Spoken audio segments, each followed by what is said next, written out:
Secretary will please call the roll. Roll call of members. The Honorable Senator Aquino, Senator Cayetano Alan, Senator Cayetano Pia, Senator De La Rosa, Senator Ejercito, Senator Estrada, Senator Gatchalian, Senator Go, Senator Antiveros, Senator Lacson, Senator Lapid, Senator Legarda, Senator Marcoleta, Senator Marcos, Senator Padilla, Senator Pangilinan, Senator Soto, Senator Tulfo Erwin, Senator Tulfo Rafi, Senator Villanueva, Senator Villar Camille, Senator Villar Mark, Senator Zubiri, the Senate President. With 21 senators present, Chair declares the presence of a quorum. Majority Floor Leader. Thank you very much, Mr. President. Mr. President, I move that we dispense with the reading of the Journal of the second session Tuesday, July 29, 2025, and consider the same as approved. So move, Mr. President. Any objection? Hearing none. Motion is approved. Mr. Majority President, before we continue, may I be allowed to acknowledge some guests from the gallery, guests of Senator Ejercito, Congressman Marlo Bangcoro of the 1st District of Zamboanga, Sibugay, Governor Dulce Ann Hofer of Zamboanga, Sibugay, Barangay Chairpersons of Marawi City. Also with us, guests of Senator Pangilinan, LGU officials of Garcia Hernandez, Bohol, led by Mayor Jess Baha, LGU officials of Batad, Iloilo, led by Mayor Elvira Alarcon, barangay officials of Talisay, Cebu, and Carlos P. Garcia, Bohol. Guests also of Senator Bato de la Rosa, Mayor Onggi Lim of Mabini, Bohol, Mayor Al Taculad of Duero, Bohol, Mayor Benji Oliva from Katigbian, Bohol. Also guests of Senator Bato de la Rosa and Senator Bongo, officials of Isulan, Suntan Kudarat,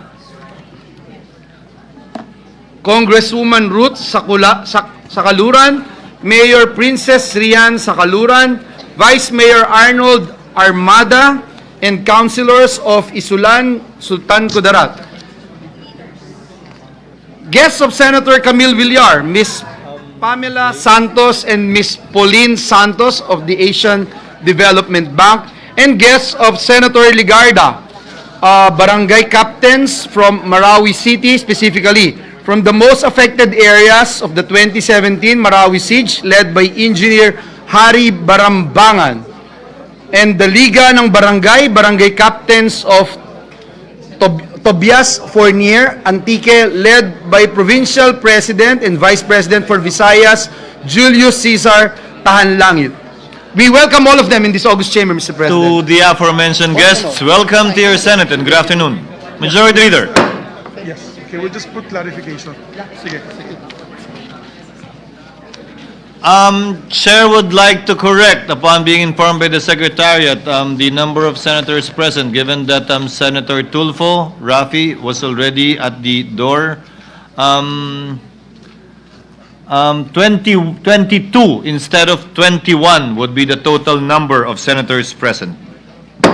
Thank you very much, Mr. President. With the permission of the body, Mr. President, in the 19th Congress, we amended Section 20 of our rules to provide for the designation of 2 deputy majority leaders and 1 deputy minority leader. Consequently, Mr. President, we amended Section 13 of our rules to make room for the automatic membership of these deputies in all committees. Considering, Mr. President, our consultations with the members of the body yesterday, including with our minority floor leader, may I respectfully move for the designation of 1 other deputy majority leader and 1 other deputy minority leader. As a result, there will be a total of 3 deputy majority leaders and 2 deputy minority leaders. But let me clarify it, Mr. President, that Section 20 of our rules, which provides for the automatic membership of all of the deputies in all standing committees, will only apply to 2 deputy majority leaders and 1 deputy minority leader. Thus, Mr. President, there will be no need to increase the membership of all our standing committees despite the designation of a 3rd deputy majority leader and a 2nd deputy minority leader. I so move, Mr. President. What is the pleasure of Senator Zubiri? Yes, I'd just like to put on record my clarification. my clarificatory question to the majority leader. The is that- gentleman may proceed. Thank you, Mr. President. So that means there will be two minority leaders, because there's already two. Yes, so sorry, two deputy minority leaders, 'cause there are already two deputy majority leaders. But you will increase it to three deputy majority leaders and two deputy minority leaders. However, only one of the deputy minority leaders will be members of all committees, and the other two deputy majority leaders will be members of all standing committees. Okay. Yes, that is correct, Thank you, Your Mr. Honor. President. I'm clarified. Thank you. Is there any objection to the motion of the distinguished majority floor leader? Hearing none, what is the pleasure of the Honorable Pangilinan? This is not an objection, just if I may be allowed to clarify the The rationale. gentleman may proceed. Thank you, Mr. President. Mr. President, may we know why we need additional deputy leaders in the Senate? Majority floor leader? Mr. President, in practice and in the past Congresses, Mr. President, especially during budget deliberations, Mr. President, where we literally burn midnight oils, Mr. President, we wanted to have some support, not only from the Senate President, being the presiding officer, but also from this on the ground, Mr. President. And last Congress, as mentioned by this representation, we amended the rules by designating two deputy majority leaders and one deputy minority leader. As an additional information, in the 19th Congress, there were only 2 members of the minority. Now there are 5 members of the minority. So the adjustment was made in order to accommodate that bigger number of members who have aligned themselves with the minority. Yes, I hope that satisfies the gentleman. Yes, forgive my ignorance regarding this matter. I was not here in the last Congress, and therefore I was not aware. Would there be additional emoluments or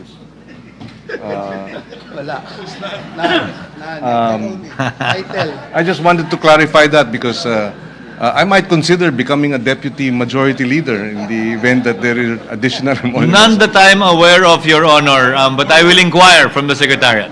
Just kidding. Kidding aside, Mr. President, I'd like to thank the majority leader for the clarification. Move for the previous question. Motion, Mr. President. Unless there are other clarifications, is there any objection to the motion of the majority leader? Hearing none, motion is hereby granted. And to clarify again for the record, the motion to designate a third deputy majority floor leader and a second deputy minority leader, with the understanding that the majority and minority leader shall select who among the deputies will sit in which committee. Thus, amendments to Section 20 and Section 13 of our rules are unnecessary, as there will be no increase in the membership as a consequence of this designation. So ordered. Thank Majority you, Leader? Mr. President. Mr. President, at this juncture, I move that we proceed with the reference of business. So move, Mr. President. Any objection? Hearing none, Secretary is directed to comply. Bills on first reading, Senate Number 101, Strengthening Filipino Identity Through National Values, Etiquette, and Moral Uprightness Program, establishing a Commission on Filipino Values and an Interfaith Council and for other purposes, Senator Cayetano, AP. What is the pleasure of the Minority Leader? Well, Mr. President, we understand the point of having the reference of business being projected so that we can save on paper. But there are some of us who make notations on the paper. So can we be furnished copies of the reference of business? I was informed during the time of then President Zubiri that it was decided that it will be done through the screen unless a member requests. So we note the request of the distinguished minority floor leader and will comply with respect to any member who may desire to be furnished a hard copy of the reference of business. What is the pleasure of the Honorable Pangilinan? I share with the sentiment raised by the minority leader. I too, perhaps because of being a baby boomer, I have to feel the paper. to better understand and better appreciate the bills that are being referred. So may I also request that I be given a hard copy of the agenda? The Secretariat is so directed and for... And may it be an omnibus request that every session we be given copies? No. Once requested, it shall henceforth be provided. Okay, thank you, Mr. President. Not only for this session.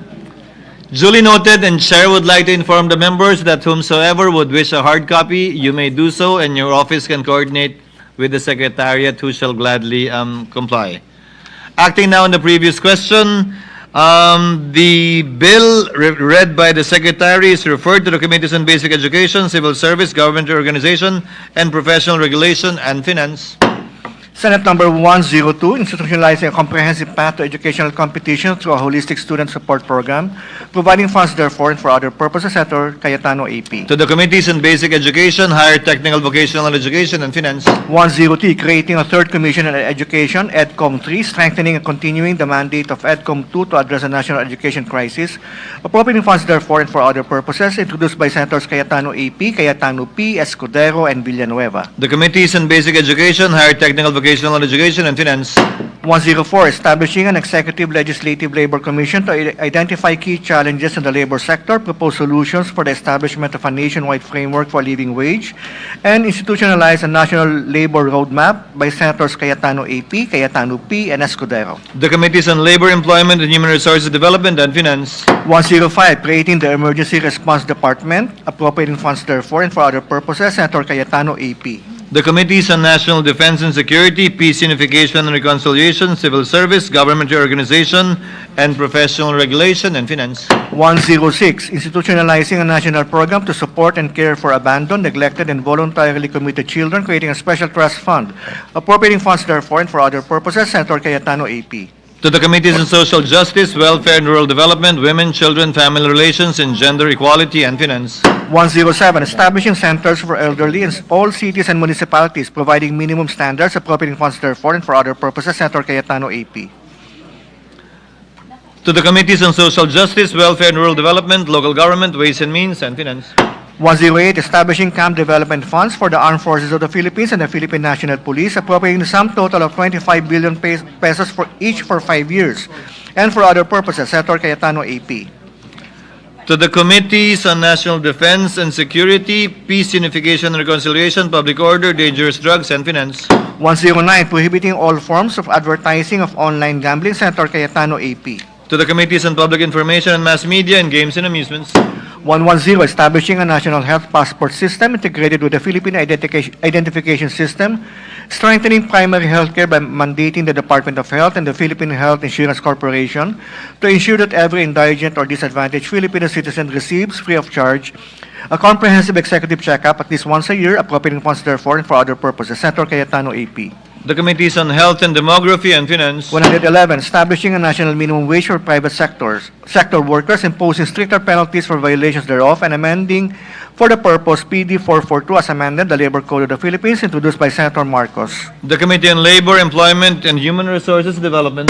112, providing for a minimum wage for farmers, appropriating funds therefore and for other purposes, Senator Marcos. The Committees on Agriculture, Food, and Agrarian Reform and Finance. 113, amending RA 11959, the Regional Specialty Centers Act, and for other purposes, Senator Marcos. The Committee on Health and Demography. 114, establishing the Young Farmers and Fisher Folk Challenge Program and creating for the purpose the Young Farmers and Fisher Folk Challenge Council, appropriating funds therefore and for other purposes, Senator Marcos. To the Committees on Agriculture, Food, Agrarian Reform, Youth, and Finance. 115, an act to reform the budget process by enforcing greater accountability in public financial management, promoting fiscal sustainability, strengthening Congress's power of the purse, instituting an integrated PFM system, increasing budget transparency and participation, and for other purposes, Senator Marcos. The Committee on Finance. 116, providing for the revised cooperative code of the Philippines, Senator Marcos. Committees on Cooperatives, Constitutional Amendments, and Revision of Codes, Ways and Means, and Finance. 117, providing for aid to individuals and families seeking medical, funeral, food, transportation, educational assistance, psychosocial support, and other social services, institutionalizing for this purpose the assistance to individuals in crisis situations, program of the DSWD, appropriating funds therefore and for other purposes, Senator Marcos. The Committees on Social Justice, Welfare and Rural Development, and Finance. 118, anak instituting the national tax allotment, Senator Marcos. The Committees on Local Government and Ways and Means. 119, promoting local government fiscal autonomy, Senator Marcos. The Committees on Local Government and Ways and Means. Senate number 120, granting the President of the Philippines the power to lower the rate or suspend the imposition of value-added tax on petroleum products for a limited period of 1 year in times of national emergency or state of calamity, amending sections 106 and 107 of the NIRC as amended, Senator Marcos. To the Committee on Ways and Means. 121, establishing the Classroom Building Acceleration Program, authorizing local government units and private sector entities to undertake classroom construction projects and appropriating funds therefore, Senator Aquino IV. To the Committees on Basic Education, Local Government, and Finance. 122, requiring free digital provision of textbooks used in basic education, encouraging open educational resources and for other purposes, Senator Aquino IV. The Committee on Basic Education. 123, institutionalizing standards for related learning experiences in nursing education, prohibiting collection of RLE fees in state universities and colleges and local universities and colleges, and providing funding support to the Commission on Higher Education, Senator Aquino IV. The Committee on Higher Technical and Vocational Education and Finance. 124, establishing a national jobs guarantee program to be known as the Bayanihan Work Program, providing for its implementation, appropriating funds therefore and for other purposes, Senator Aquino IV. The Committees on Labor, Employment, Human Resource Development, and Finance. 125, establishing jobs placement offices in all public senior high schools, SUCs, and local universities and colleges, and creating a National Industry Academe Council and local industry academe councils to address job skills mismatch and promote decent employment for other purposes, Senator Aquino IV. To the Committees on Basic Education, Higher Technical Vocational Education, and Finance. 126, institutionalizing the grant of student loan discount privilege and mobile and internet services and for other purposes, Senator Aquino IV. The Committees on Basic Education, Public Services, and Ways and Means. 127, providing additional support and compensation for educators in basic education, Senator Aquino IV. To the Committees on Civil Service, Government Organization and Professional Regulation, Basic Education, and Finance. 128, establishing the private sector education voucher program, providing for the creation of the Bureau of Private Education and appropriating funds therefore, repealing for the purpose sections 2, 3, 4, paragraph 2, 4, paragraph 3, 5, 6, 7, 12, 14, and 15 of RA 8545, the expanded government assistance to students, which amended RA 6728, the Government Assistance to Student and Teachers in Private Education Act, Senator Aquino IV. The Committees on Basic Education, Ways and Means, and Finance. 129, further strengthening the incentives of private sector participation in public educational institutions, amending RA 8525, the Adopt a School Act of 1998, Senator Aquino IV. The Committees on Basic Education, Higher Technical Vocational Education, and Ways and Means. 130, amending Section 3 and 7 of RA 10931, the Universal Access to Quality Tertiary Education Act, to enhance efficiency, equity, and accountability of the tertiary education subsidy program, Senator Aquino IV. To the Committee on Higher Technical and Vocational Education. 131, granting 20% discount to pregnant women on maternity-related expenses, maternity-related products and services, and providing incentives to participating stakeholders and for other purposes, Senator Lapid. To the Committees on Women, Children, Family Relations, and Gender Equality, Ways and Means, and Finance. 132, an act maintaining and preserving Filipino films, creating the National Film Archive of the Philippines, appropriating funds therefore for other purposes, Senator Lapid. The Committees on Public Information and Mass Media, Culture and the Arts, and Finance. 133, providing protection, security, and benefits for news media workers, Senator Lapid. To the Committees on Labor, Employment, and Human Resources Development, Public Information, and Mass Media. 134, an act establishing a framework for film and television tourism in the Philippines, creating an interagency committee on film and television tourism and for other purposes, Senator Lapid. To the Committees on Public Information and Mass Media, Tourism, Ways and Means, and Finance. 135, requiring all public telecommunications entities granted with congressional franchises to provide their subscribers with free access to government websites, Senator Lapid. To the Committees on Public Services, Ways and Means, and Finance. 136, creating a Philippine Transportation Safety Board, prescribing its powers and functions, and appropriating funds therefore, Senator Lapid. To the Committees on Public Services, Civil Service, Government Reorganization, and Professional Regulation, and Finance. 137, protecting the rights of internally displaced persons and penalizing the acts of arbitrary internal displacement, Senator Lapid. To the Committees on Justice and Human Rights, Social Justice, Welfare and Rural Development, Ways and Means, and Finance. 138, establishing a national preventive mechanism in compliance with the optional protocol to the Convention Against Torture and Other Cruel, Inhuman, or degrading treatment or punishment, and for other purposes. Senator Lapid. The Committees on Justice and Human Rights and Finance. 139, establishing a unified electronic medical records for all patients in public hospitals and clinics, establishing the Electronic Medical Records Center under the DOH and appropriating funds therefor. Senator Lapid. The Committees on Health and Demography, Science and Technology, and Finance. 140, requiring the placement of automated external defibrillators in public spaces and increasing public awareness on its role in saving lives. Senator Lapid. To the Committees on Health and Demography and Finance. 141, providing for a 100 pesos daily minimum wage increase for employees and workers in the private sector. Senator Zubiri. To the Committee on Labor and Employment and Human Resources Development. 142, prohibiting online gambling in the Philippines and for other purposes. Senator Zubiri. To the Committee on Games and Amusement. 143, creating the Department of Disaster Resilience, defining its powers and functions, appropriating funds therefor. Senator Zubiri. To the Committees on National Defense and Security, Peace, Unification and Reconciliation, Civil Service, Government Reorganization and Professional Regulation, and Finance. 144, instituting a national land use policy, providing the implementing mechanisms therefor and for other purposes. Senator Zubiri. To the Committees on Sustainable Development Goals, Innovation and Futures Thinking, and Finance. 145, establishing the national framework for water resource management and creating the Department of Water Resources and the Water Regulatory Commission, defining their mandate, powers, and functions, appropriating funds therefor for other purposes. Senator Zubiri. To the Committees on Public Services, Civil Service, Government Reorganization and Professional Regulation, Ways and Means, and Finance. 146, an act to enhance the capability and streamline the organizational role of the Department of National Defense and its bureaus, appropriating funds therefor and for other purposes. Senator Zubiri. To the Committees on National Defense and Security, Peace, Unification and Reconciliation, Civil Service, Government Reorganization, and Professional Regulation, and Finance. 147, strengthening the Philippine Coast Guard by introducing policy and organizational reforms, revising for the purpose RA 9993, the Philippine Coast Guard Law of 2009. Senator Zubiri. The Committees on Public Services, National Defense and Security, Peace, Unification and Reconciliation, and Finance. 148, mandating the appointment of barangay health workers in every barangay, amending RA 7160, the Local Government Code, further expanding the benefits of barangay officials and for other purposes. Senator Zubiri. To the Committees on Health and Demography and Local Government. 149, establishing the Magna Carta for barangays. Senator Zubiri. To the Committees on Local Government, Ways and Means, and Finance.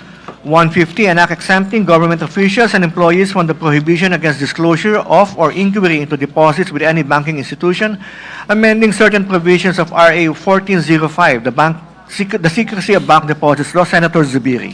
Committee on Banks, Financial Institutions, and Currencies. Additional reference of business bills on first reading. Senate Number 151, an act declaring barangay officials as regular government employees, standardizing their compensation, granting them salaries, benefits, entitlements, providing honoraria, and for other barangay personnel, appropriating funds therefor. Senator Tulfo E. To the Committees on Local Government, Civil Service, Government Reorganization, and Professional Regulation, and Finance. 152, instituting a national land use policy, providing mechanisms therefor and for other purposes. Senator Tulfo E. The Committees on Sustainable Development Goals, Innovation and Future Thinking, and Finance. 153, establishing professional review centers for licensure examinations in SUCs and appropriating funds therefor. Senator Tulfo E. To the Committees on Civil Service, Government Reorganization, Professional Regulation, and Higher Technical Vocational Education. 154, providing medical parole for elderly persons deprived of liberty who are suffering from terminal or severe medical conditions, providing guidelines for its implementation and for other purposes. Senator Tulfo E. To the Committee on Justice and Human Rights. 155, simplifying the documentary requirements for accessing government financial assistance and for other purposes. Senator Tulfo E. Committee on Social Justice, Welfare, and Rural Development. 156, requiring SUCs to offer medical and allied health courses. Senator Tulfo E. The Committees on Higher Technical and Vocational Education, Health and Demography, and Finance. 157, prohibiting elected public officials and their immediate family members from owning, controlling, or having financial or material interest in public utilities during their term of office, providing penalties therefor and for other purposes. Senator Tulfo E. To the Committee on Civil Service, Government Reorganization, and Professional Regulation. 158, penalizing acts of road rage and for other purposes. Senator Tulfo E. To the Committees on Justice and Human Rights and Public Order and Dangerous Drugs. 159, institutionalizing the One Tablet, One Student program for all students enrolled in public schools and state universities and colleges, appropriating funds therefore and for other purposes, Senator Legarda. The Committees on Basic Education, Higher Technical Vocational Education and Finance. 160, to promote, an act to promote and advance sustainable livelihood and entrepreneurship by integrating and enhancing, institutionalizing, financing other programs for livelihood support for MSMEs, appropriating funds therefore and for other purposes, Senator Legarda. To the Committees on Trade, Commerce and Entrepreneurship, Economic Affairs and Finance. 161, providing for benefits and privileges to unpaid care workers and their families, appropriating funds therefore and for other purposes, Senator Legarda. The Committees on Social Justice, Welfare and Rural Development, Ways and Means and Finance. 162, providing for the Magna Carta of Waste Workers, Senator Legarda. To the Committees on Labor and Employment and Human Resources Development, Ways and Means and Finance. 163, establishing the standards for a living wage, amending PD 442, the Labor Code of the Philippines, as amended, Senator Legarda. The Committee on Labor, Employment and Human Resources Development. 164, providing monthly maintenance and education support for senior citizens, Senator Legarda. To the Committees on Social Justice, Welfare and Rural Development, Health and Demography and Finance. 165, institutionalizing the establishment of women, children protection units in all government hospitals, Senator Legarda. To the Committees on Women, Children, Family Relations and Gender Equality, Health and Demography and Finance. 166, promoting a low-carbon economy, establishing for this purpose an emissions trading system and implementation mechanism to achieve national climate targets, Senator Legarda. To the Committees on Environment, Natural Resources and Climate Change, Trade, Commerce and Entrepreneurship and Finance. 167, strengthening the complementarity of public and private sectors in improving student choice and the delivery of quality and accessible education across all levels, Senator Legarda. To the Committees on Basic Education, Higher Technical Vocational Education and Finance. 168, establishing a framework for blue economy, promoting stewardship and sustainable development of coastal and marine ecosystems and resources, Senator Legarda. To the Committees on Economic Affairs, Environment, Natural Resources and Climate Change and Finance. 169, expanding the coverage of the tertiary education subsidy, amending RA 10931, the Universal Access to Quality Tertiary Education Act, Senator Go. To the Committees on Higher Technical Vocational Education and Finance. 170, mandating the issuance of PhilHealth cards to all Filipinos, appropriating funds therefore, Senator Go. To the Committees on Health and Demography, Government Corporations and Public Enterprises and Finance. 171, institutionalizing the expansion of the National Academy of Sports through the establishment of additional campuses in Visayas and Mindanao to promote inclusive and regional access to sports development, Senator Go. To the Committees on Basic Education, Sports and Finance. 172, regulating and modernizing the practice of medical technology in the Philippines, providing funds therefore and for other related purposes, Senator Go.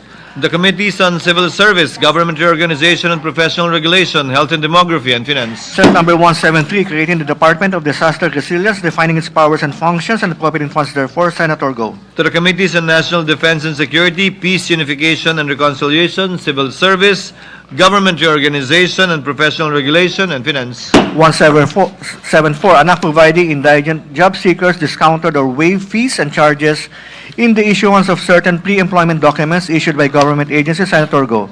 To the Committees on Labor, Employment and Human Resources Development and Social Justice, Welfare and Rural Development. 175, providing for a 100 peso daily minimum wage increase for employees and workers in the private sector, Senator Go. To the Committees on Labor, Employment and Human Resources Development. 176, mandating SUCs to strengthen their mental health services and appropriating funds therefore, Senator Go. To the Committees on Higher Technical Vocational Education, Health and Demography and Finance. 177, providing for a rural employment assistance program and appropriating funds therefore, Senator Go. To the Committees on Social Justice, Welfare and Rural Development, Labor, Employment and Human Resources Development and Finance. 178, providing for a Magna Carta for barangays, Senator Go. To the Committee on Local Government, Ways and Means and Finance. 179, establishing a cancer medicine and treatment assistance fund for indigent and other privileged Filipinos, Senator Villar C. To the Committees on Health and Demography, Social Justice, Welfare and Rural Development and Finance. 180, requiring all national, regional, and provincial government hospitals to establish, operate, and maintain a dialysis ward or unit in the respective hospital and providing free dialysis treatment to indigent patients, Senator Villar C. To the Committees on Health and Demography, Social Justice, Welfare and Rural Development and Finance. 181, providing for protection of the remittances of OFW, Senator Villar C. To the Committees on Banks, Financial Institutions and Currencies, and Migrant Workers. 182, enhancing workers' protection and skills development in the course of job disruption due to artificial intelligence and technological advancements in the digital economy for other purposes, Senator Villar C. To the Committees on Labor, Employment and Human Resources Development, Science and Technology, and Finance. 183, safeguarding the health of Filipino mothers at the time of their childbirth, providing protective mechanisms, therefore, and for other purposes, Senator Villar C. To the Committees on Health and Demography and Local Government. 184, providing for comprehensive, accessible, and affordable early detection and timely intervention services for children with special needs, Senator Villar C. To the Committee on Health and Demography. 185, providing protection for children using the Internet, Senator Villar C. To the Committees on Science and Technology, Women, Children, Family Relations, and Gender Equality, and Finance. 186, providing discounted or waived fees and charges to indigent job seekers in the issuance of certain pre-employment documents issued by government agencies, Senator Villar C. To the Committees on Labor, Employment and Human Resources Development, Social Justice, Welfare, and Rural Development. 187, providing for free freight services in the transportation of relief goods to calamity-stricken areas, Senator Villar C. To the Committees on Public Services and Ways and Means. 188, establishing a one town, one tourist attraction program to promote tourism and sustainable economic development, appropriating funds therefore, Senator Villar C. To the Committees on Tourism, Local Government, and Finance. 189, implementing the people's right to information and the constitutional policies of full public disclosure and honesty in the public service and for other purposes, Senator Soto III. To the Committees on Public Information and Mass Media, Civil Service, Government Reorganization, and Professional Regulation, and Finance.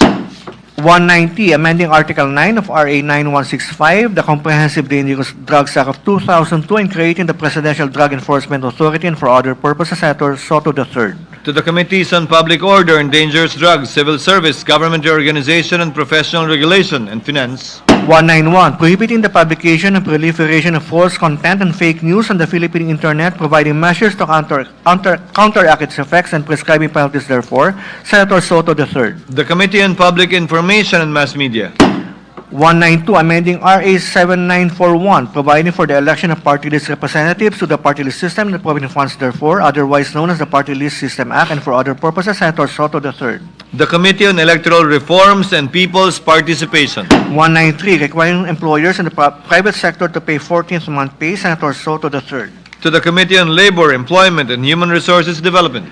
194, an act recognizing difference in the neurodevelopment, upholding the rights of neurodivergent people, and instituting a national care support plan for neurodiversity, Senator Soto III.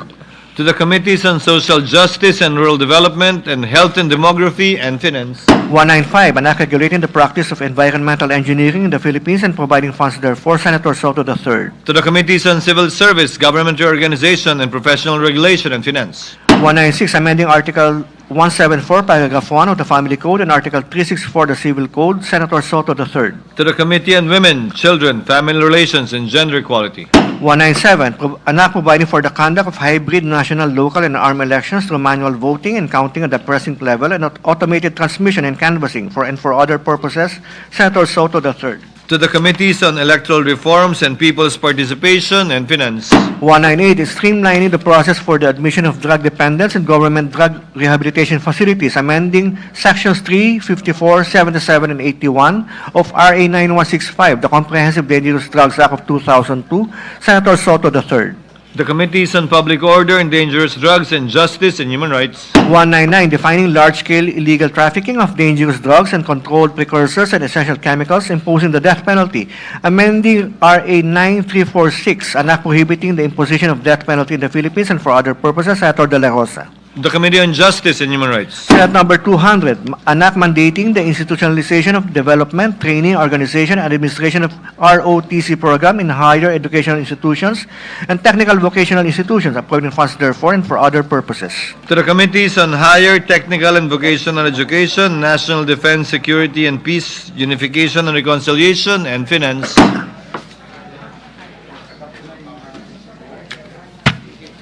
Mr. President. What is the pleasure of the Majority Leader? Mr. President, with the permission of the body and at this juncture, may I move that we consider Senate Concurrent Resolution number 2. I so move, Mr. President. Any objection? Hearing none, consideration of Senate Concurrent Resolution Number 2 is now in order. May we ask the Secretary to read the title of the measure, Mr. President? Secretary is directed to comply. Concurrent resolution providing for the legislative calendar for the first regular session of the 20th Congress of the Philippines. Majority Floor Leader. Mr. President, I move that we adopt Senate Concurrent Resolution Number 2. I so move, Mr. President. Is there any objection? Hearing none, Senate Concurrent Resolution Number 2 is hereby adopted. Thank you very much, Mr. President. Mr. President, at this juncture, the distinguished gentleman from the great province of Tarlac is seeking the floor to deliver his privileged speech. May I move that he be recognized, Senator Bam Aquino. What is the pleasure of the Honorable Aquino, the gentleman from Tarlac? Mr. President, maraming salamat.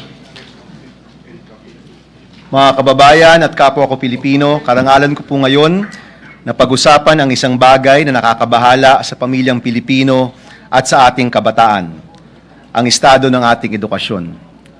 Since my first term, educational reform has long been one of our core advocacies. Now, as I rejoin the Senate and as your Chairman of Education, I remain committed to prioritizing reforms in this sector as it will affect generations of Filipinos and the future of our dear nation. But before I discuss the crisis in our education system, I must thank the Second Congressional Commission on Education, or EDCOM, co-chairpersons Senator Sherwin Gatchalian, Senator Alan Peter Cayetano, Congressman Roman Romulo, and Congressman Mark Go. I also want to thank EDCOM Commissioners Senator Lauren Legarda, Senator Coco Pimentel, Senator Joel Villanueva, Congressman Jude Asidre, Congressman Khalid Di Maporo, Congressman Pablo John Garcia, and the EDCOM Technical Secretariat led by ED Dr. Carol Markey. Lastly, I'd also like to recognize our current Secretary of Education and our former colleague, Secretary Sani Angara, for his work in beginning these necessary reforms. I met with Secretary Sani recently, and we aligned on priorities and committed to support DepEd's priority bills. The EDCOM report was groundbreaking in its frank assessment of our educational system, and we want to commend their courage, their honesty, and commitment in identifying the depth and breadth of issues.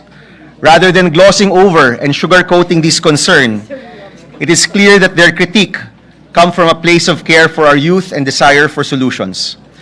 Matagal na po nating paniniwala na ang unang hakbang tungo sa reforma ay pagtukoy sa problema. At dahil sa EDCOM report, nagagawa po natin yan ngayon. The issues our education system face will not be solved easily. The pace of reform can sometimes be slow, kaya nananawagan po kami sa aking mga kasama dito po sa Senado na tulungan ang komite para matugunan ang krisis sa edukasyon. Pagdating sa edukasyon, siguraduhin po natin na walang kulelat. Siguraduhin natin na lahat gagraduate at may siguradong trabaho. Siguraduhin natin na dahil tayo'y magtatrabaho at magtutulungan, panalo ang estudyanteng Pilipino. Mula sa aming mga konsultasyon sa mga lokal na pinuno, mga opisyal ng paaralan, mga magulang at mga mag-aaral, nakita po namin na malalim ang krisis sa edukasyon at matagal na pong nagtitiis ang mga estudyante sa ating bayan. Nakakabahala at nakakabigla ang pang-araw-araw na buhay ng isang Pilipinong estudyante sa pampublikong paaralan. Ang ilan po, kilo-kilometro ang kailangang lakarin para lang makarating sa eskwelahan. Yung iba, walang classroom na nagagamit, kaya nagaklase sa waiting shed at covered court. Ang iba pa po, wala pang maupuan. Ang mga estudyante kailangan paghatian ng textbook dahil kulang at huli kung dumating. At mano-manong kukopyahin para lang may babalik ang aralin. Ang mga ibang bata pumapasok na gutom.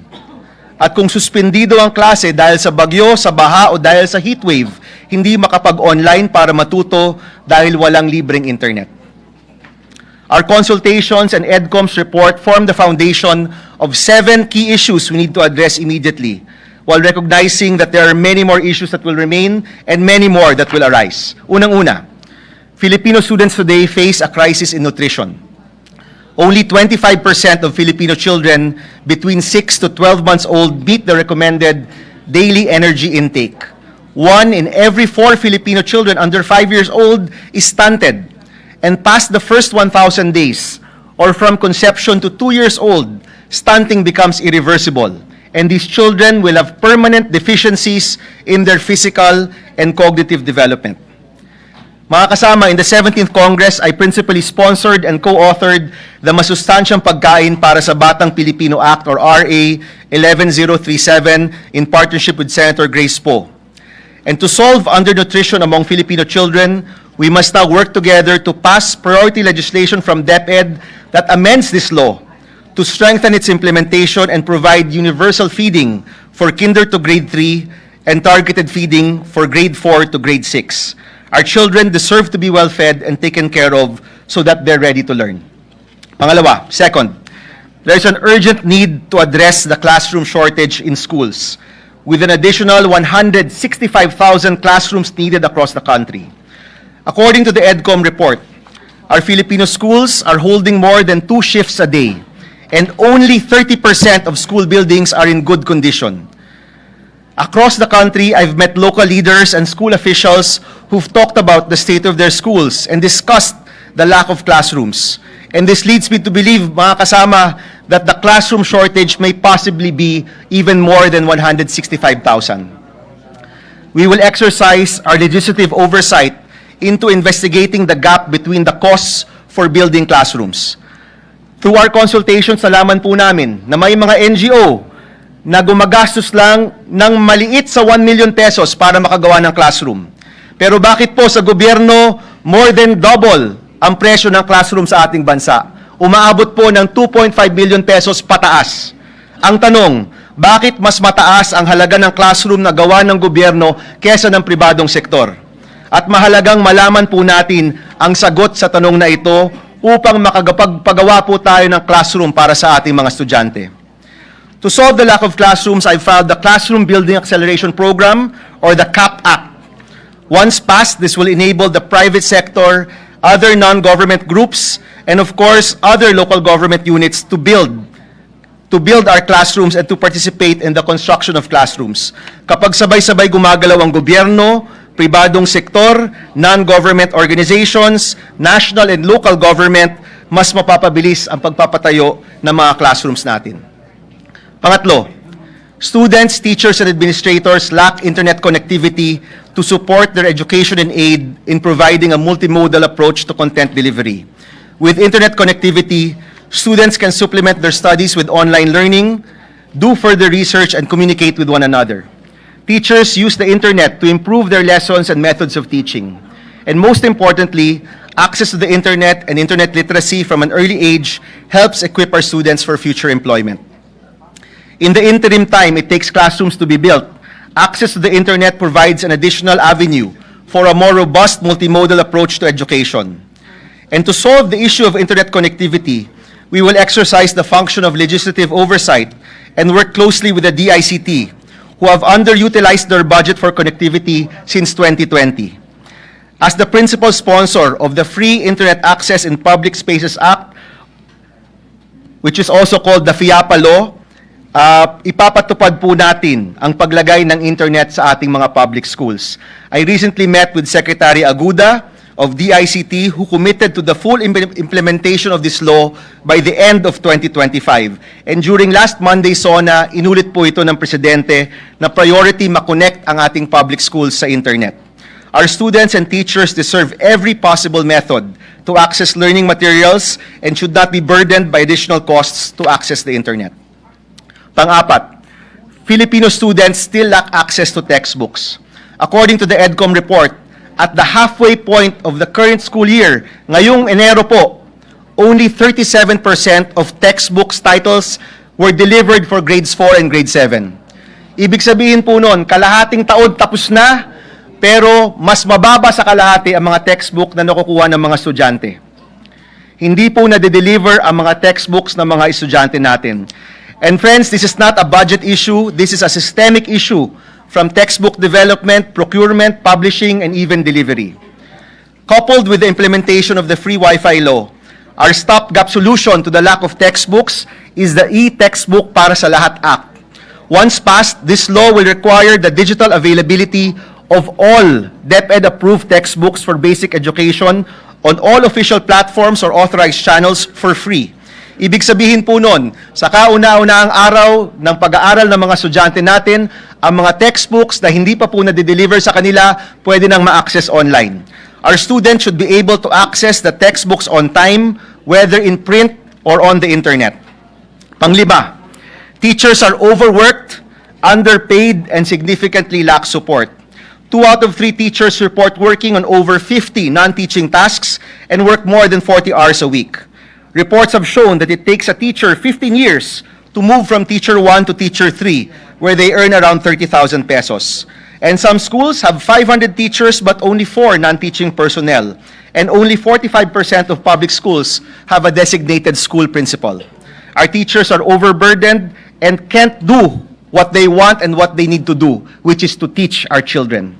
To solve the lack of support for teachers, I filed the Angat Sweldo para sa Guru Act, which seeks to grant 10,000 monthly compensation to all public school teachers and qualified non-teaching personnel over the next 3 years. And we will work closely with DepEd in addressing the lack of administrative support for teachers. Another reform that was suggested to us by DepEd is to amend the Philippine Teachers Professionalization Act to provide alternative pathways to teacher licensure, to strengthen oversight of underperforming teacher education institutions, and ensure greater transparency and quality in the licensure process. Our teachers face a monumental task when educating our children and should be supported and rewarded for their work. Pang-anim po, Filipino students are 2 years behind curriculum expectations. EDCOM reported that there are grade 3 students who have grade 1 level competencies in reading and math, 2 years behind. They also report that grades 8 and 9 students struggled with basic subtraction and multiplication in the recent DepEd learning camps. I've spoken to teachers who have also reported that there are some grade 6 students who cannot read and comprehend according to their grade level. Mga kasama, urgent na po ang problemang ito. There is a learning gap in our country at kung hindi po natin tutugunan, mas lalaki pa ang learning gap na ito. We recognize the urgency to address this gap in the current curriculum with supplemental, remedial programs, and of course, possibly even changes in the curriculum. To solve this issue, we will work closely with the agencies on properly implementing the K-12 system and strengthen the National Learning Recovery Program. We will work on adequately funding the National Learning Recovery Program and support groups that work on remedial learning.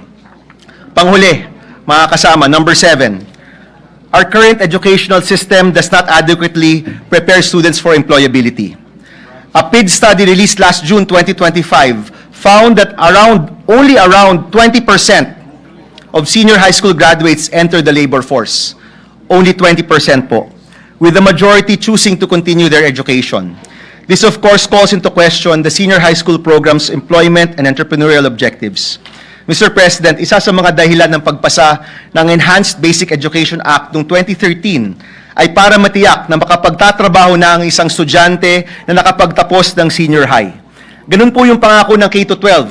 Kung hindi ako mag-college, gagraduate ako ng grade 12 at kaya ko na magtrabaho. Pero nakikita po natin na hindi po itong katotohanan sa ating mga eskwelahan. Kaya yung K-12 system po natin needs to be properly reformed and implemented for us to achieve its intended goal and to give Filipino students more opportunities. Alam ko po na maraming naghain ng mga iba't ibang panukala tungkol sa K-12 and I assure you we will have an open and lively discussion about the K-12 program pagdating po sa ating komite. Sa amin naman po, nag-file kami ng STEP Act or School to Employment Program. This is a law that will require job placement offices in all public senior high schools, state universities and colleges, and local universities and colleges once passed. But more importantly, the STEP Act empowers the schools to make adjustments to their curriculum and revise their course offerings to be more responsive to labor market information and demands. Our students deserve the opportunity to properly prepare to join and thrive in our nation's workforce kasi para sa maraming kabataan, ang edukasyon at pagtatrabaho nila, yan po ang unang hakbang sa pag-angat ng kanilang buhay at buhay ng kanilang pamilya. Nutrition, classrooms, textbooks, internet connectivity, teacher support, the learning gap at trabaho. Ito po ang agenda ng inyong Committee on Education. 6 out of 7 of these main points are the main recommendations of the EDCOM report as well. Magpapasa po tayo ng reforma, babantayan po natin ang pag-implement ng mga panukalang batas at titiyakin po natin na maayos ang pagbabudget ng mga reformang ito. If we do nothing, we will see effects not only in the individual struggles of our Filipino students, but in our economy and our society. If we don't act now, many of our children will grow up stunted, not only in body but also in learning, with the lowest rates in math, reading, and science, and our failures will be close to irreversible. And mga kaibigan, kung di po natin to aaksyonan, we risk letting go of our best advantage, our youth, ang kabataang Pilipino. Nung nakaraang SONA, sa totoo lang po, pakiramdam ko para tayong bumingo. Bingo, dahil 6 po sa 7 agenda na ito ng ating komite ay natantusan ng Pangulo. 6 out of 7 points here nabanggit po sa SONA. At nakakatuwa po na ang prioridad ng ating komite ay tumutugma sa mga priorities ng administrasyon. We welcome the President's affirmation that education should remain a top priority for the last 3 years of this administration. And the committee, alongside everyone here, will make sure that those promises are kept, mababudgetan at magagamit ng tama ang pera ng bayan pagdating sa edukasyon. The Committee on Basic Education is ready to work to pass the reforms needed to improve our education system. We're also committed to oversee and guard the implementation of current laws. We will not hesitate to investigate and call to task any agency or organization that hinders the reforms needed to solve our education crisis. And most importantly, we will make sure that there is proper utilization of all allocated budgets para tunay na nangangailangan ang makikinabang. Lastly, mga kasama, dahil mabigat rin po ang usapin ng budget sa panahong ito, we challenge our body to increase the budget for education to at least 4% of the nation's GDP. This is the recommendation of the United Nations and many other bodies. Alam ko po, palapit ng palapit po tayo sa numerong ito. Baka po, for 2026, malampasan natin ang 4% of GDP at mabigay natin ang nararapat na pondo para po sa edukasyon. With the budget increase and the President's pronouncement during the SONA, I'm sure we will find a way to find the funding para magkaroon po ng successful implementation ang mga education reforms po natin. Itong lahat, kailangan po natin para masolusyonan ang krisis sa edukasyon. Paglaban po natin ang karapatan ng kabataang Pilipino na magkaroon ng kalidad na edukasyon. Ito po ang agenda ng aming komite. Para matugunan ang krisis sa edukasyon, pagsasama-sama, pagkilos at pagtutulungan ng kailangan po. Pribadong sektor, advocacy groups, mga estudyante, mga guro, mga iba't ibang sangay ng ating gobyerno at syempre lahat po tayo dito kailangan po magtulungan para sa mga isyong ito. At kasama po ang DepEd, ang CHED, ang TESDA, of course with our good friend former Senator, now Secretary Angara at ang kabuuan ng DepEd and their 10-year basic education roadmap bilang gabay, mas matututukan po natin ang mga kinakailangang reforma. It's clear, dear friends, that hope is alive and well in our country. And our Filipino youth still have that fighting spirit. Lumalaban pa po. It's now time that we work together and harness this hope to solve this crisis. Muli po, sa aking mga kasama dito, maraming salamat at inaasahan po namin na magkakasama tayo at magtutulungan para masolusyonan ang krisis sa edukasyon. Maraming salamat, Mr. President. Thank you, dear colleagues. Thank you, Senator Bam Aquino, Majority Leader. Mr. President, first I was told that she's not going to interpolate anymore, but she wanted to make a manifestation. May we recognize the distinguished lady from Taguig and Patero, Senator Pia The Cayetano. lady from Taguig, Senator Pia Cayetano, is recognized. Thank you, Mr. President. The majority floor leader is correct. This is not an interpellation. This is just a manifestation of support. We are very happy to have another education advocate in the Senate. It has not been an easy task to navigate the lack of budget over the past 6 years. I speak of 6 years because this representation has handled the budget of education for the past 6 years. And everything his honor says is accurate. All the challenges we've faced pretty much remain the same, but I want to share some good news, which His Honor in some way has also mentioned. Number one is we have a secretary, as you know, who has sat in our shoes has been among us and was one of the proponents for the forming of the EDCOM 2. So I'm happy to hear that His Honor had met with Secretary Angara. The second thing I'd like to point out is in terms of the budget, I join His Honor in expressing our joy that the President has made it very clear that it is a priority, and in the 3 years, we really hope to see, at the end of the day, it boils down to funding. I think there's no one who will deny the importance of education, but it will boil down to how we allocate funding. And I'd like to share one situation. Based on, was it the 159? That's last year? Last year. Okay. So I'm just going to share last year's data because that's the data I had when I handled the budget. 159,000 shortage of classrooms. No, 159,000.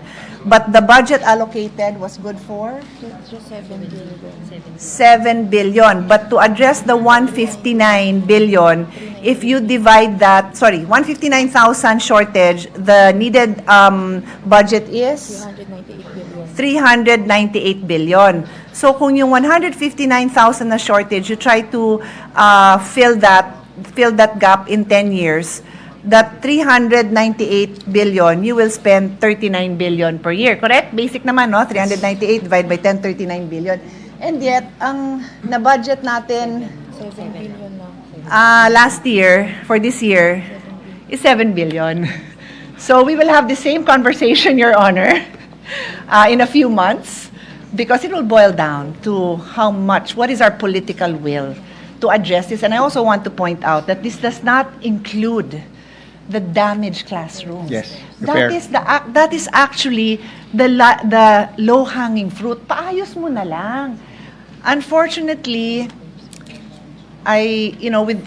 without any malice at all, I think many local would want na mapakitang may bagong classroom. Pero on the ground, paayos mo na lang, di ba? Para magamit naman ng mga estudyante. And I think His Honor wanted to say something, Mr. President.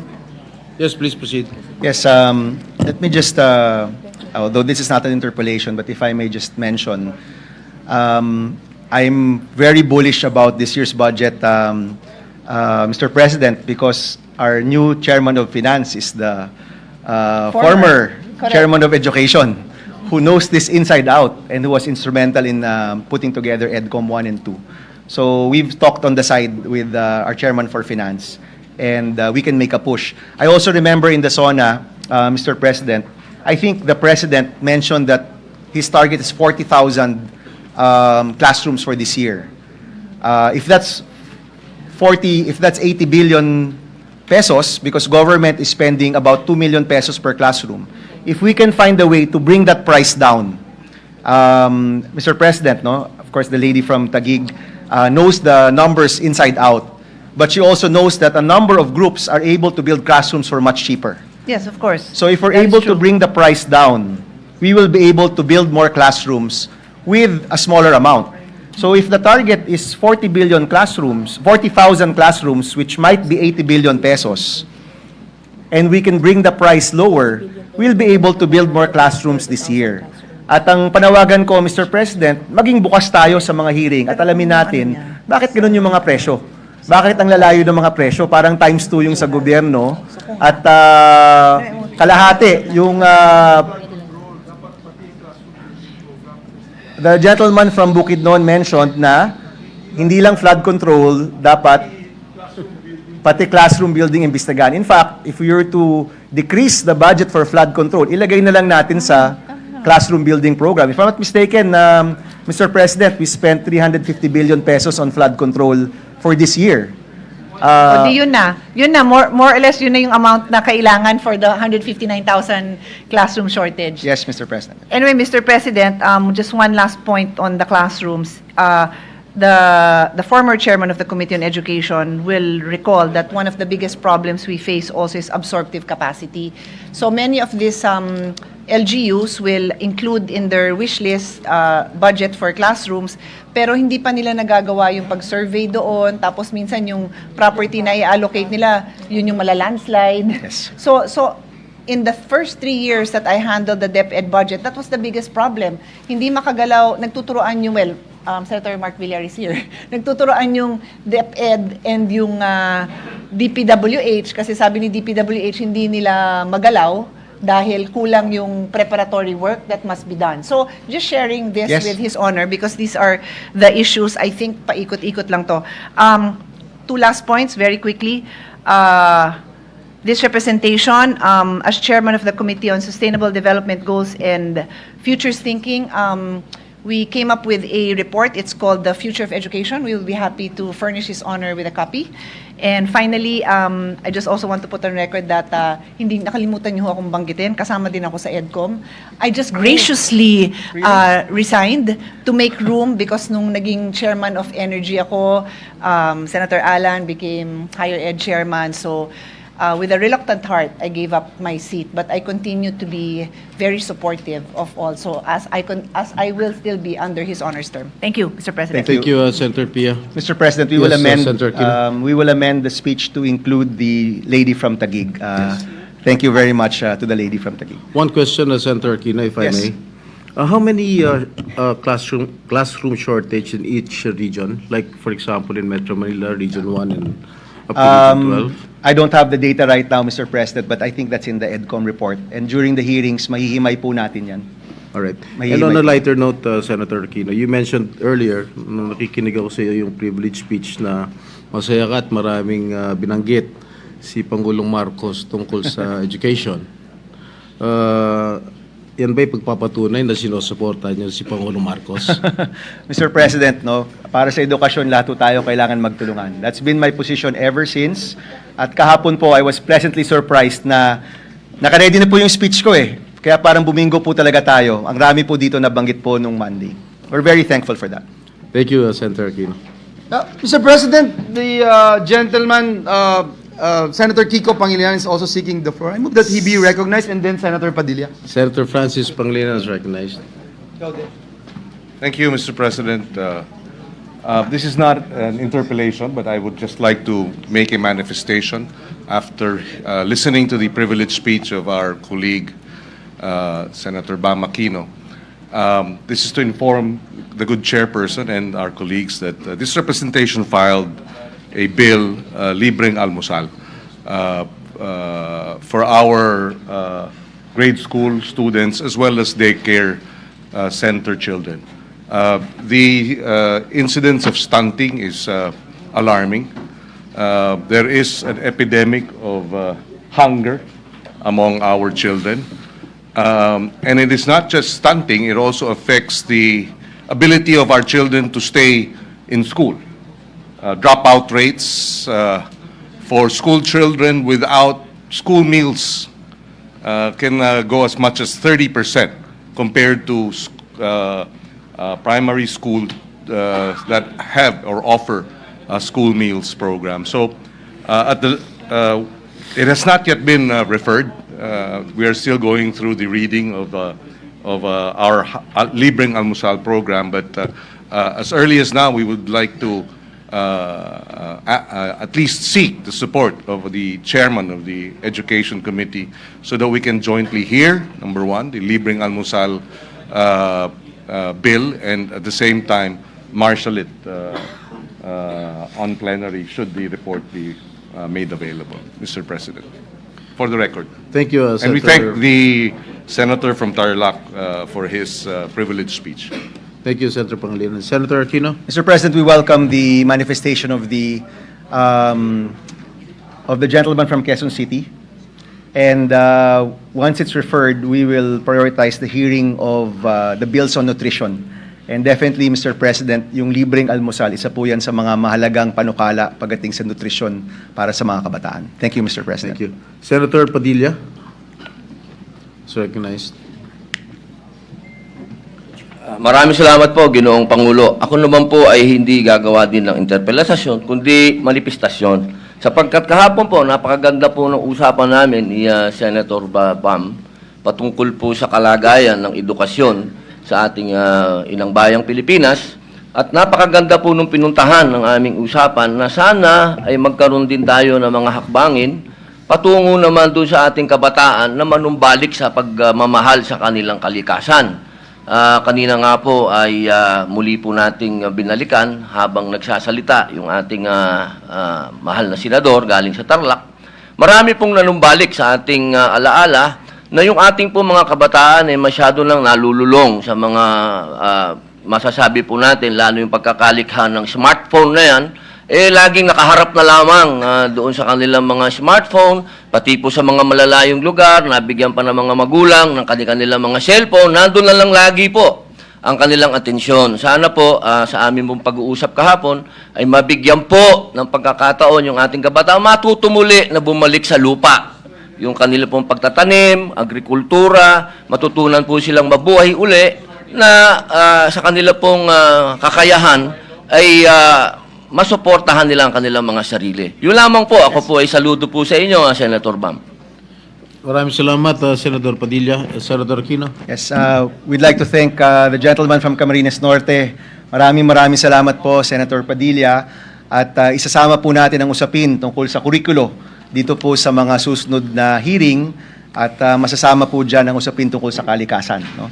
Nung ako po ay grade 4, alam ko may 4-H club kami, may kailangan ng planting, Boy Scout, no? Tree planting, napakaraming mga ginagawa po para mapalapit sa kalikasan. At maganda nga po na mapag-usapan po yan. Maraming salamat po. Thank you po, Mr. President. Majority Leader. Mr. President, Senator Win Gatchalian and then Senator Rafi Tulfo are also seeking the floor. I move that they be recognized. Senator Win Gatchalian is recognized. Thank you, Mr. President. Mr. President, this is not an interpellation, but I just want to manifest my full support to the privileged speech of Senator Bam Aquino, and I'm very happy that there's another education champion joining the halls of the Senate. And I was listening intently to his speech earlier. Alam niyo ho, ang Year 1 report is 400 pages, and Year 2 report is 400 pages, yung EDCOM yearly report. And obviously, binasa ho ni Senator Bam all 800 pages to come up with very targeted recommendations on how to address our education crisis that we are experiencing in our country. So I'm very happy to hear that he is ready to address all of these issues, and we fully support him in his quest to give our students, our learners, the best education possible. So congratulations. Thank you, Senator Gatchalian. Yes, Senator Aquino. Yes, Mr. President, nais ko rin po magpasalamat kay Senator Gatchalian. We already spoke during the campaign period kung gaano po ako humahanga talaga, no, pagdating po sa kanyang trabaho dito po sa Senado, especially pagdating sa edukasyon. So much so that I requested him yesterday if he can be my vice chairman for the Committee on Basic Education. Di ko alam kung pumapayag na siya. Pero My honor, Mr. President. para meron pong continuity, no, yung mga reformang ginagawa, ang mga nailabas ng EDCOM. By the way, Mr. President, the EDCOM report, I will repeat what I said earlier. Yung pagka-honest ng EDCOM report, yung pagka-prangka niya, pagdating sa mga problema natin, napakagandang simulain para sa mga reformang ito. Kung yung EDCOM report po, gin-loss over lang yung mga problema. Kasi some reports, ganyan po, no? Kung ganun po yung nangyari, hindi ho tayo uusad. Pero dahil yung report pong ito at lahat ng mga commissioners na nandito, nagtulungan, naging tapat at naging prangka sa mga nakikita nila, palagay ko po may chance talaga tayong mapatupad yung mga reformang kailangan natin. So again, Mr. President, I'd like to thank Senator Gatchalian for all of the great work that they've done. Salamat, sir. And Mr. President, just to put on record that Senator Bam is now the co-chair of the EDCOM, so I can see that EDCOM will be working doubly hard until the end of the year because its life is until end of the year.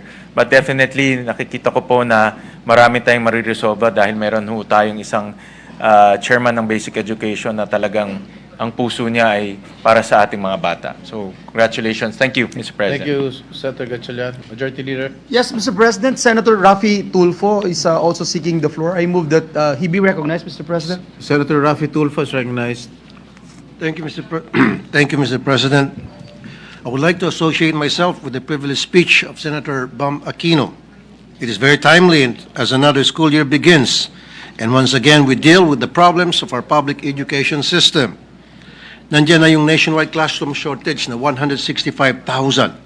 Kulang na kulang po talaga ang classroom para sa tinatayang 27.6 million enrollees mula elementary hanggang senior high school.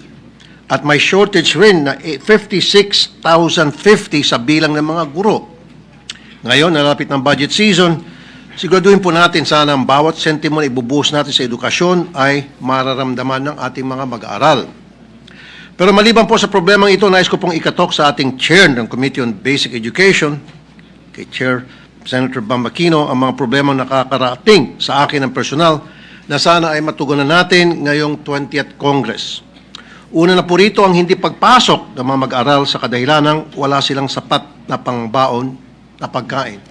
Ito po talagang laging inilalapit sa akin ng mga magulang, ng mga estudyante sa public school, sa elementary, na hindi sila nakakapasok dahil gutom sila.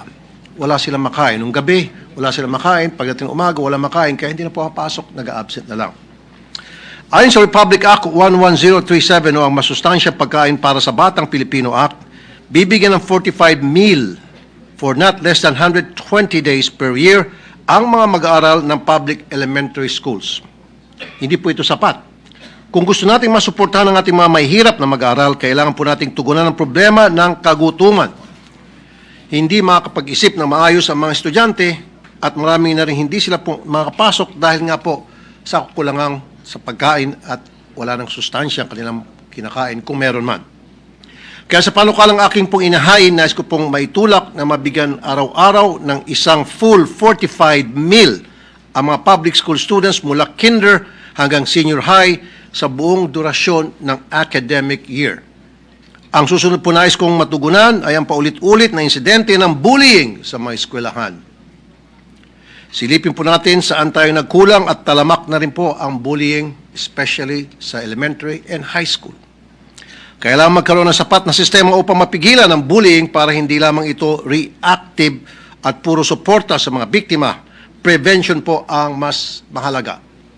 At sa huli, bilang chairperson ng Committee on Public Services, aking pong tututukan ang problema ng internet sa ating mga public schools, lalo na sa mga malalayang lugar na mahirap abutin. Malaki po ang tulong ng internet para sa mga paaralan, lalo na po kung kailangan mag-switch sa online class dahil sa mga sakuna sa iba't ibang lugar at para dumami rin po ang makikipag-avail ng mga online open universities na available sa ating mga kabataan. Again, thank you to our dear colleague Senator Bam for advocating for our youth and their future. I'll be more than happy and ready to support you. Thank you, Mr. President. Thank you, Senator Rafi. Yes, Senator Aquino. Mr. President, Nais ko lang magpasalamat, Mr. President, sa aking bagong seatmate, Senator Rafi Tulfo. Yung isa po niya na nabanggit na hindi ko po nabanggit sa aking speech, yung bullying. Sa totoo lang po, nasa top recommendations yan, Senator Win, di ba, ng EDCOM report. At hindi pa rin namin nahanap kung ano yung pinakaakmang solusyon dito, kaya hindi ko muna napag-usapan. Pero siguro po, pwede natin pag-usapan ano ba yung magandang panukala para ma-address ito o baka naman meron ng plano ang DepEd pagdating po sa problemang ito. But for the record, gusto ko lang pong banggitin, yung problema ng bullying is one of the top concerns of the EDCOM report. And we will also do our best to find the solution here. Salamat po. Salamat, Senator Tulfo. Thank you po. Thank you, Senator Mr. Aquino. President, last but not the least is the gentleman from Taguig and Pateros, no other than Senator Alan Peter Cayetano. I move that he be recognized, Mr. President. Senator Alan Peter Cayetano is recognized. Thank you, Mr. President, and with the permission of the good gentleman from Tarlac and as Senator Win described, another champion for education. Excuse my voice, Mr. President. I'm praying to be charismatic but woke up asthmatic.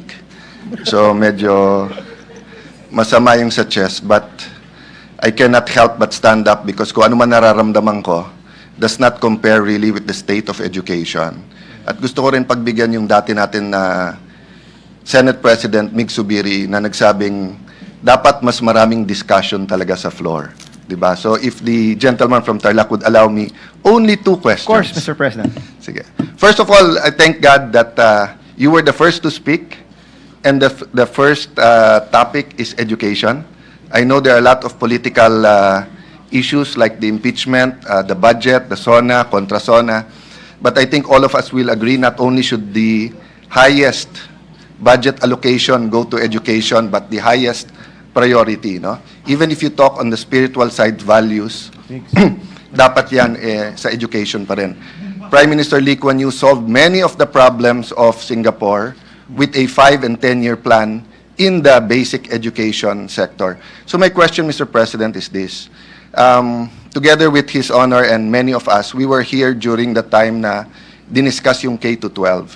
And if you remember, dalawa lang kami ni Senator Trillanes ang nag-object among the present here who were part of that.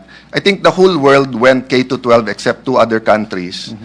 But one of those 2 other countries is top 4 in education in the whole world, no? And then minention din kasi kawawa naman mga engineers natin, they will need another 2 years, etc. But when we computed that, that was less than 1%. And the basic objection is, kung baga sa kotse, galing sa karag-karag na vintage na I won't name a brand kasi lahat naman ng brands ay maganda. Suddenly, right before K-12, parang Lexus or Mercedes-Benz na tayo. To be fair to the former president, ang daming naayos sa education. Yung innovations niya sa bidding out the classrooms as a whole, yung pagtaas ng sweldo ng teachers. I mean, we have to give it to him, to Brother Armin, they did that, no? But they proposed a giant step to K-12. Unfortunately, many of the things we predicted then, one, hindi masosustain.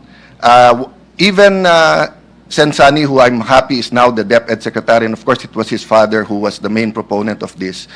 Ang promise kasi nila, number 1, after graduating high school, pwede ka na magtrabaho, parang Germany. That means yung track, kompleto. So, sa SONA, in-announce ng Presidente, pag senior high ka at gusto mo na mag-electronic or electrical, hindi yun yung promise sa K-12. Ang promise sa K-12, first year high school pa lang, junior high school, may track na. Whether yan ay sports, whether yan ay sa fashion, sa creative, sa pananamit, sa computers, internet, no? Hindi sa 5th year. Hindi sa 4th year, sa 5th year. Nandun pa lang yun yun yung pangako. Another pangako is that the GE subjects na lahat tayo na nag-college ay nadanasan natin yan. It was 80% or 70% of our first 2 SEMs. Ililipat yan sa high school para ang mga college ay nangako na i-cut to 3 years. Ngayon, kailangan pa natin ng win-win solution through Senator Win by filing a bill to force them na magbawas. So, noong time ko po, I think 18 units full load kami, 21 units okay pa rin, hindi pa overload, 23 units yung overload. Eh ngayon, Senwin, ano ba, 20, 26, 28, basta yung units. So, yung promise ng K-12, baliktad pa yung mga nangyari. And I can go on, and I know you agree, I had the chance to hear some of your comment speeches, more on social media than on the campaign, no? So, right in front of you is a senator who loves to be loved and loves to be hated. Senator Jinggoy Estrada. So, the same goes for his proposal to get rid to K-12. Some parents, some PTA associations, some local government, some media practitioners love the idea, some hate the idea. So I know this is going to be a long discussion, but I'm really curious what you have in mind, sir. Are you for the abolition of the K-12 or are you for the full implementation? What are your, Yes. in a nutshell, leaning towards? Thank you, Mr. President. Yung problema ho sa K-12 directly affects the employability of our students. At malinaw po yung posisyon natin na ang pagtatrabaho sa dulo ng edukasyon mahalaga. No, mahalaga na pagkatapos ng educational journey mo, may trabaho ka, no? You should be employable, you should have the skills that that are needed to be hired. And one of the bills that we filed, pinapalapit po niya yung mga eskwelahan at yung curriculum dun sa mga employment opportunities. This directly will affect the grade 11, grade 12 system. So maganda po ang pangako ng grade 11, grade 12, pero alam natin hindi po yan ang natutupad on the ground, no? Kung may reforma na pwedeng gawin para maging employable yung mga estudyante natin, then maybe it deserves one more shot. But kung talagang hindi kaya, then we will tackle the solution suggested by Senator Estrada. So ang mangyayari po dito, maghihearing po tayo and we will hear everyone's position on the matter. The position from our fellow senators here, mga eksperto, from DepEd itself, apektado rin dyan syempre ang CHED at ang mga kolehiyo, and hopefully we can come to a solution na malinaw, no? At this point, lahat po tayo nagbibigay ng solusyon, magandang pakinggan yan, wala pong off the table, everything is on the table, mapag-usapan, and as a committee and as a body, we can come up with the reforms together. But definitely, hindi solusyon yung walang gagawin. The solution is not doing nothing. Kasi kung wala tayong gagawin, tuloy po yung problema natin dyan. We have to do something. No? I agree with you 100%, but I feel... If I may, with the Yes. indulgence of my two colleagues, if I may be recognized, Majority Mr. President. Leader. Mr. President, just to point out something, Mr. President, because I cannot help but butt in, Mr. President, with regard to the challenges that we are facing in implementing K-12 program. Mr. President, in some countries right now, they're already talking about including the artificial intelligence subjects in all in a curriculum of the secondary and basic education, Mr. President. You can go to China and they are already implementing it. Until now, in the Philippines, we are still talking about debating on mother tongue use. What I'm just trying to point out, Mr. President, is that in some areas where K-12 is being implemented, for example, and the promise is you will get a job as soon as you finish K-12. But in some, I would not say some, but in many places of the country where there's no resources, educational facilities. For example, Mr. President, you talk about AI, you talk about robotics. 2 years ago, I was in Singapore and I met Robot Ella, a barista who can do 200 cups of coffee in an hour. But 2 months ago, it's already here in Mega Mall. So if we're not going to do something about it, if the schools, the basic education facilities are not ready, then we will only continue to offer hair cutting, massage therapy, which I don't, wala po akong ano doon, no? I'm not against the course. Pero kung yun lang po lagi, Yes. at yun lang yung dinala sa isang particular community, then walang upskilling, walang retooling, then the problem will continue to arise, especially with the rise of artificial intelligence. So just to point out, Mr. President, the importance of really looking into this, and I don't think, I don't agree actually, Mr. President, of abolishing K-12. But if we are not going to implement it properly, then that's the only thing we can do right now, probably think about. But abolishing or going back to our usual yung limited time, Mr. President, in the basic education, baka ho, babalik na naman tayo doon sa dati at hindi tayo mag-move forward. Just to put that on record, Mr. President. Mr. Thank President. you, distinguished colleague. Thank you, Senator Cayetano. Thank you, Chairperson. Mr. President, just to add to the majority please floor proceed. leader's point. Yes, please Yes. proceed. Mr. President, ang nangyayari po kasi, yung pagpili ng mga kurso, hindi siya base sa job market information.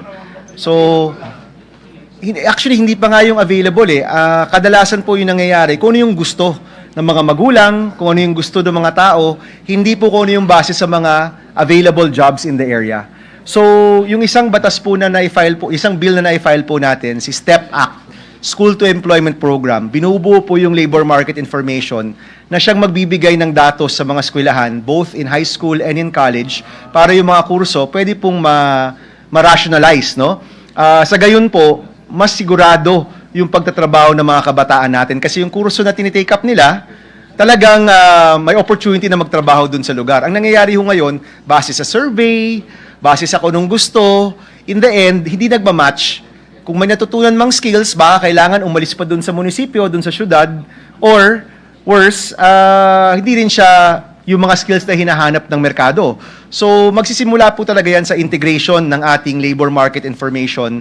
Alam ko po, the majority floor leader is the expert on technical vocational matters here, no? So alam po niya na ang TechVoc schools, kadalasan meron niyang labor market information para yung offerings po nila, swak talaga sa pangangailangan. Kung nagagawa po yan ng TechVoc institutions natin, ba't hindi nagagawa ng ating mga senior high school na siyang nagbibigay rin ng NC1 at NC2 certification? So marami ho talagang reformang kailangan gawin, and we would welcome the expertise of the good majority floor leader during the deliberations. So maraming salamat po, sir. Salamat, Sir President, just to react to the gentleman from Tarlac saying we cannot do nothing.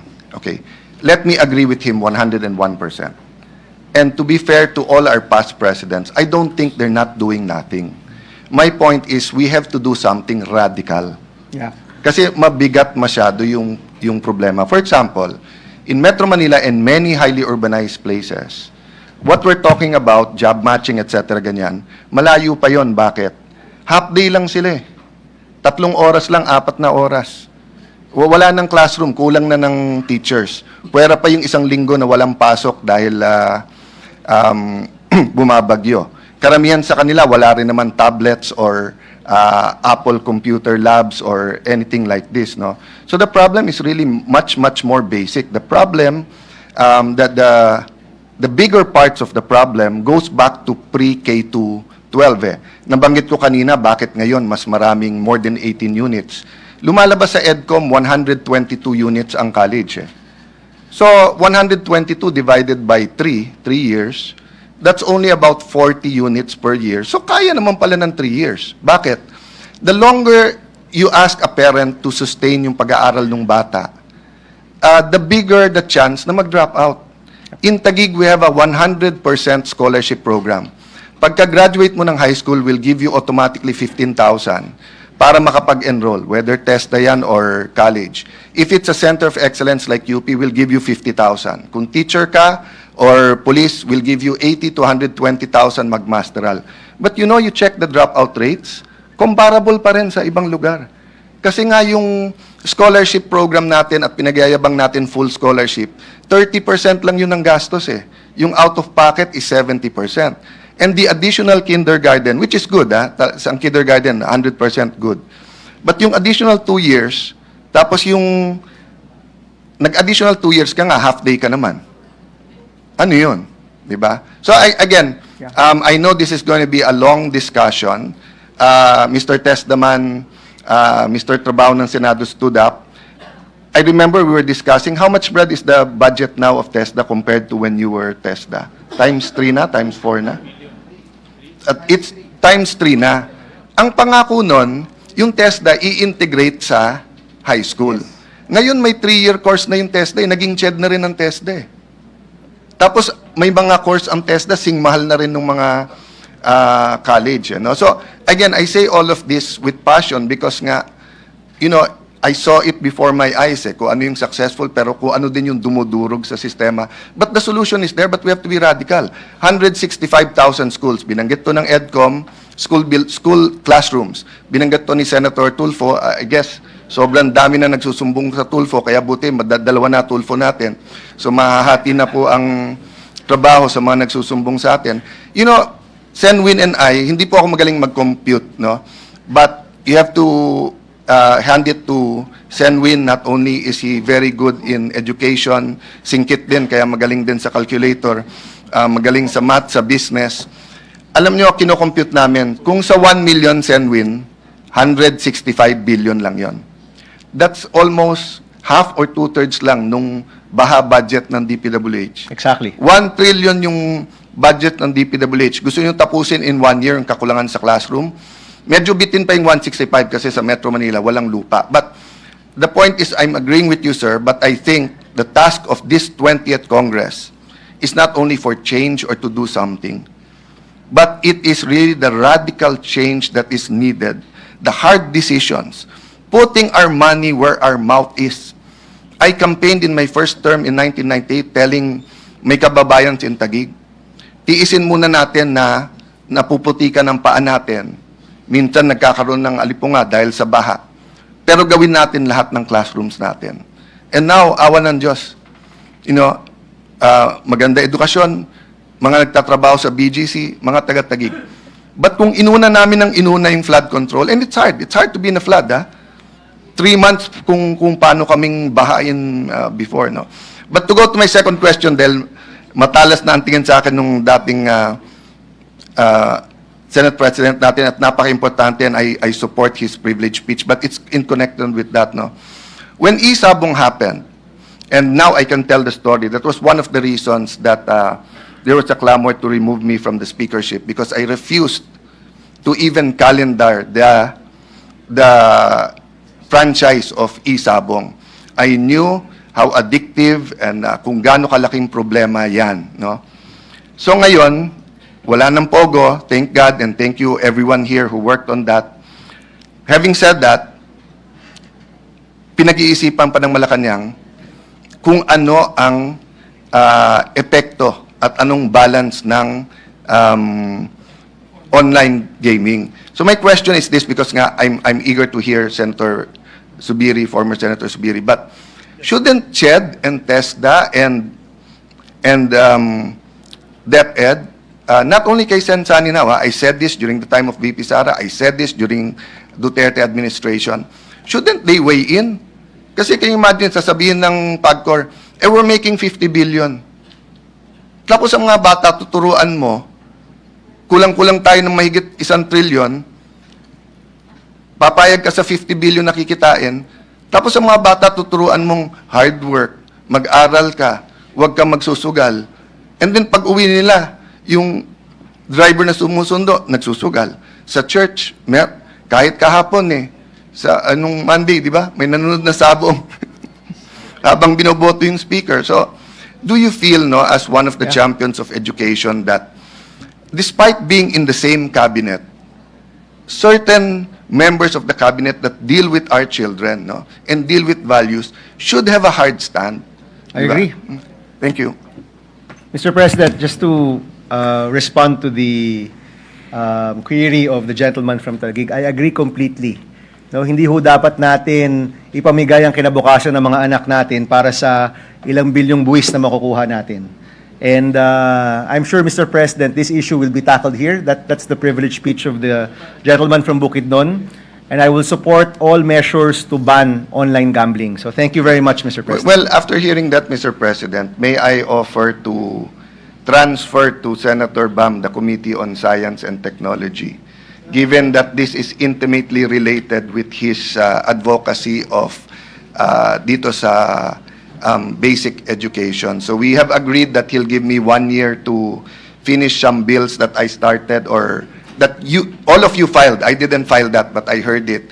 But after hearing him, and he was my seatmate in the first day, I think earlier is better. So if the good gentleman will just allow me to hear some of the bills we started, I'll, at the right time, I'll ask the majority leader at his discretion, to transfer the chairmanship to you, my friend. Thank you very much. Thank you very much, Mr. President. And of course, the gentleman from Taguig, I'd like to extend my thanks. Salamat po, mga kasama. Thank you. Thank you, Senator Aquino. Majority Leader. Mr. President, I move that we refer the privileged speech of Senator Bam Aquino and all the interpellations and manifestations thereon to the Committee on Basic Education. So move, Mr. President. Is there any objection? There being none, the motion is approved. Mr. President, at this juncture, the distinguished gentleman from Bukidnon, Senator Mig Zubiri, is seeking the floor to deliver his privileged speech. I move that he be recognized, Mr. President. Senator Mig Zubiri is recognized to deliver his privileged speech. Maraming salamat, Mr. President. Actually, Mr. President, this is aligned also with the findings of course, the report of the EDCOM. I think we need to add, as Senator Cayetano has mentioned, the angle of gambling. Not only for the students, but also for the teachers. Alam ko, lulung na rin yung mga teachers sa iba't ibang region dito sa problemang ito. So, Mr. President, I thank you for this opportunity to stand on a personal and collective privilege today. I stand here in strong condemnation of an ugly phenomenon that has planted its roots in Philippine society. Last Monday, I would like to put on record, I was extremely disappointed that the President did not mention anything about the ills of online gambling during his State of the Nation address. Earlier this month, I filed the Anti-Online Gambling Act, together with several of my colleagues here. I believe both Senators Rafi and Erwin Tulfo, Senator Joel Villanueva, Senator Cayetano, Senator J.V. Ejercito, Senator Risa Ontiveros, Senator Lauren Legarda, and Senator Robin Padilla, and many more, Mr. President, which generated a lot of interest from our people. As a matter of fact, with one post of mine, it garnered hundreds of thousands of likes and millions of views from our people. I think this was the most I've ever gotten from one of my posts alone. And although many measures that were filed were for regulation, mine, I believe, together with some of us here, are most hardline, which is a call for a total ban. Kaya po siguro talagang nag-viral ang mga headlines tungkol dito dahil halos nalunod po ako sa dami ng messages of support na natanggap ng aking opisina tungkol sa Anti-Online Gambling Act. At malinaw ang sigaw ng ating mamamayan. Tama na ang online gambling. Itigil na natin ito.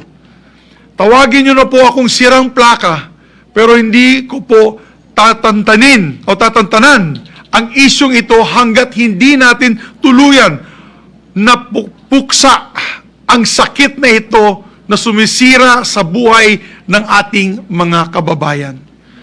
One of the messages that really struck me was from my first press con. A mayor of mine in Bukidnon, Mayor Jimboy Angrabanes, was watching me live and texted me in support of our measure, saying that it is high time that we ban online gambling, especially since one of their constituents just recently lost his life to this. Sabi ni Mayor, isang 16-year-old varsity student daw po ang kumupit ng 100 pesos sa mga magulang niya para itaya sa online gambling. Marahil maliit lang po yung 100 pesos, pero sa ibang pamilya, lalo na sa mga liblib na purok, napakalaking halaga po nito. Ano po nangyari? Natalo ang itinaya ng 100 pesos at para mabawi ito, sinubukan niya ulit pumusta, tumaya ulit ng 100 pesos, mula muli sa pera ng kanyang mga magulang. But we all know how this ends, Mr. President. Natalo lang po siya ulit. Sa sobrang hiya ng bata, siguro siya po ay hindi gano'ng kayaman at siguro nakuha niya po to para galing sa savings ng kanyang mga magulang. Ano pong ginawa niya? Nagpakamatay po siya, Mr. President. He was only 16 years old. This is a true story. And this is happening all over. As a matter of fact, Senator Kiko Pangilinan, the gentleman from Quezon City in Pampanga, just told me na kanyang kaibigan, yung kanyang in-law, ay napakamatay din. Correct? Empleyado mo, kamag-anak ng empleyado mo, nagpakamatay din. Hay nako, mga kababayan. Even my good friend, Kyle Jennerman, or better known as Kulas from Becoming Filipino Vlogs, also shared his sad encounter with a jeepney driver addicted to online gambling. 20 million views po yung kanyang message at shares, napakarami, million in shares. Nakwento po ni Kulas na nakasakay daw siya sa isang jeepney nang napansin niya na si Manong driver ay tingin ng tingin sa cellphone buong pasada. Ayon pala, naglalaro na siya ng online slots at paulit-ulit daw ang pag-load ng 50 pesos para makataya ulit. Tataya, matatalo. Magsasakay ng pasahero, tataya, matatalo. Magbababa ng pasahero, walang katapusan. Lahat ng pinaghirapan ni Manong driver sa buong araw na kanyang pagmamasada, naubos sa ilang oras lamang on online gambling. Ano ngayon ang iuwi niya sa kanyang pamilya? What is really concerning about this online gambling phenomenon, Mr. President, is that it seems to thrive amongst our most vulnerable sectors, our working class, our minimum wage earners, and even our children. This is very different from your gamblers who go to casinos. Wala pong pakialam kung gusto nyo po mag-casino. May dala po kayong pera, punta po kayo dyan. And that is, lalabas ka talaga outside your comfort zone at pupunta po kayo dyan. Pupunta kayo ng sabungan kada linggo. Linggo lang po yan at Sabado. Ito po, yung dalawang yun, limited ang clientele nila. Sa online gambling, mga kapatid, mga kababayan na nakikinig po na yon, sa online gambling, everybody welcome. Everybody happy. Lalong-lalo na ang mga operator. At deadly ang online gambling. Dahil pwede po ito anytime, anywhere. Basta may cellphone at internet connections, pwede nang maglaro at malulong. In other words, Mr. President, we brought gambling into our homes. We opened our doors in our homes for gambling. Our workplaces, and even our places of worship. Tama sinabi po ni Senator Cayetano, pati mga simbahan, habang nakikinig sa sermon, naglalaro ng scatter. Pwedeng tumaya pagkagising sa umaga. Pwedeng tumaya habang nakaupo sa kubeta. Pwedeng sa gitna ng trabaho. Pwede sa biyahe pa uwi. Pati 10 oras ng gabi habang nakahiga na at patulog na sana, pwede pa rin. Dahil hindi naman nagsasara ang online gambling. 24/7 ito, mga kababayan. It also invites users to throw in any amount of money they want. Kahit hindi na mayaman, maengganyo ka na tumaya, mga kapatid. Kasi pwede namang 20 pesos, 50 pesos, meron nga 5 pesos at 10 pesos na taya. Ito na po, mga kababayan, ang bagong weteng. Digital na, pang-pamilya pa. Pero yung unti-unting 20 pesos, 50 pesos, lolobo po yan, Mr. President. Hanggang hindi na namamalayan ng ating mga kababayan, naubos na pala ang inipon nila sa bangko at sa GCash. Or worst, lubog na sila sa utang. Mr. President, gambling addiction is a disease. And by allowing online gambling to continue, we are essentially allowing the disease to pervade in our homes, crippling our people under the guise of harmless fun. According to the statistics of the World Casino Directory, the Philippines now holds the dubious honor of being the gambling capital of Asia. Hindi na po yung Macau. Hindi na po yung Singapore. We are now the gambling capital of Asia with 79 licensed casinos operating in the country. We even bested Cambodia with its 48 casinos and Macau with only 47. Let me repeat, Mr. President, we are now the gambling capital of Asia. Nakakahiya po ito. This is nothing to be proud of. Luho at adiksyon po itong pasusugal at number 1 tayo dito.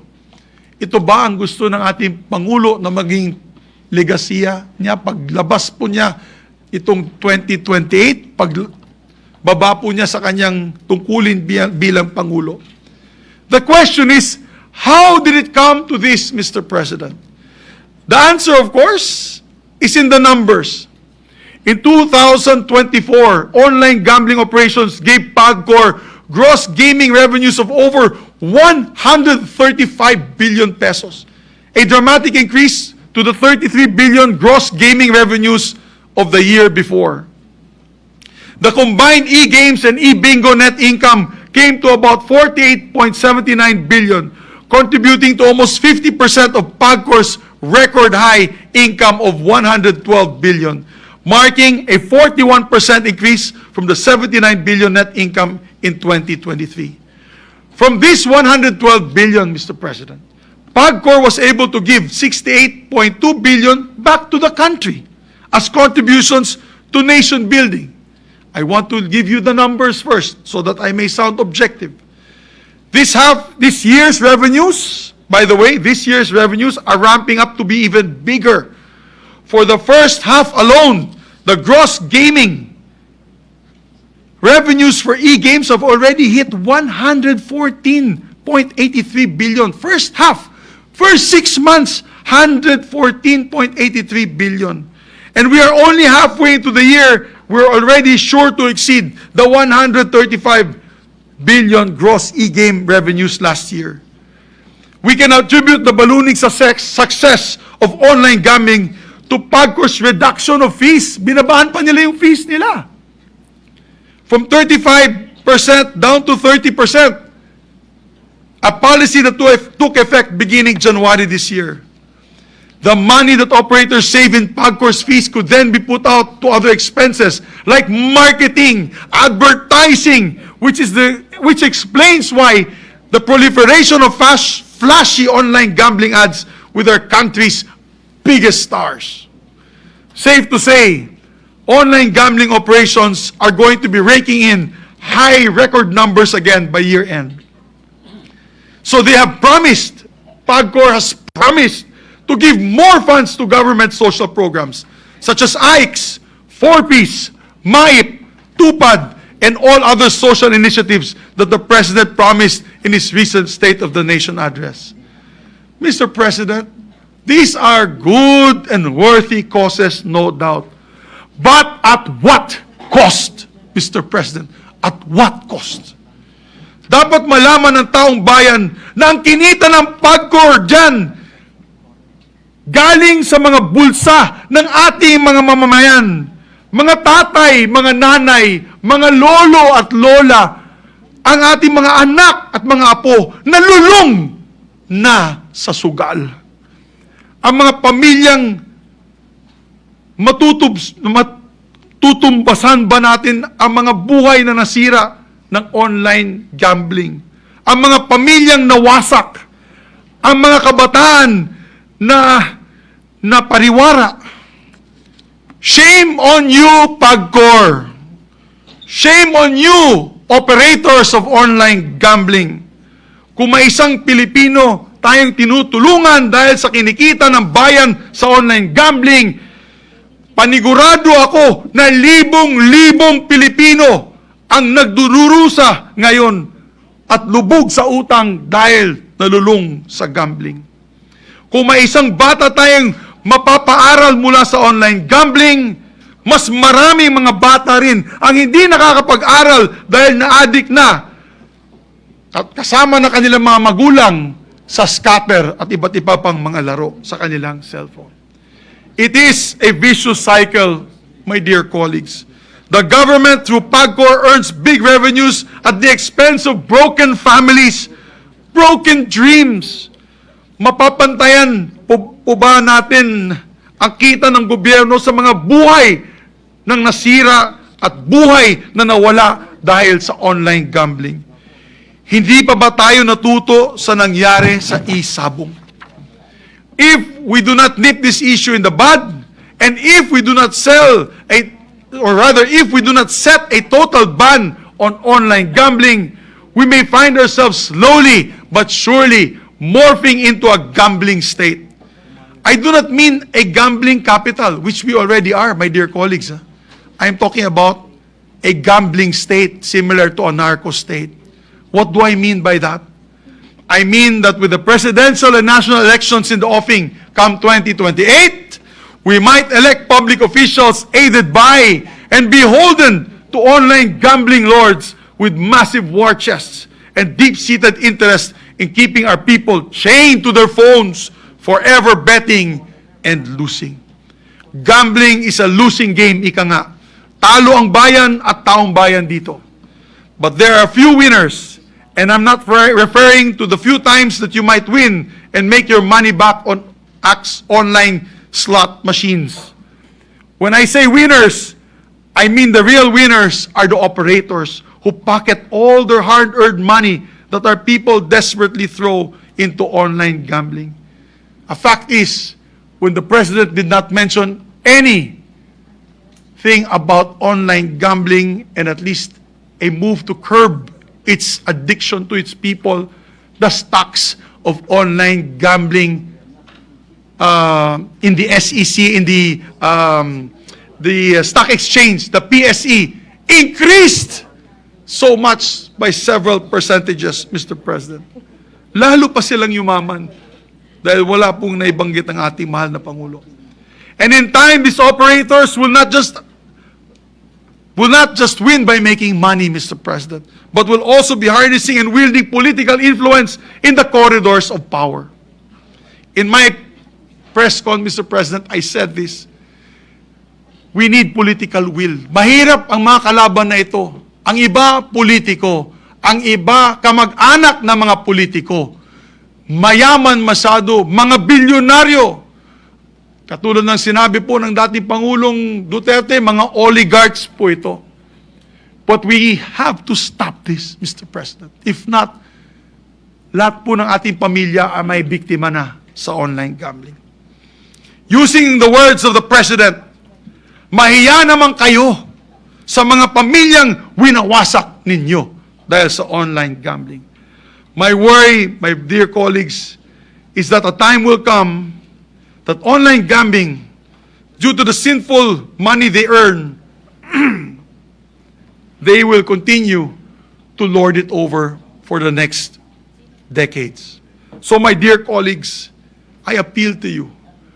I beg you, let us act now. Let us set the policy right while we still can.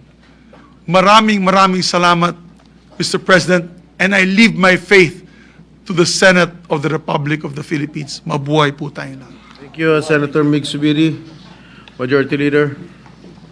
Yes, Mr. President, Senator Erwin Tulfo is seeking the floor. I move that he be recognized. Senator Erwin Tulfo is recognized.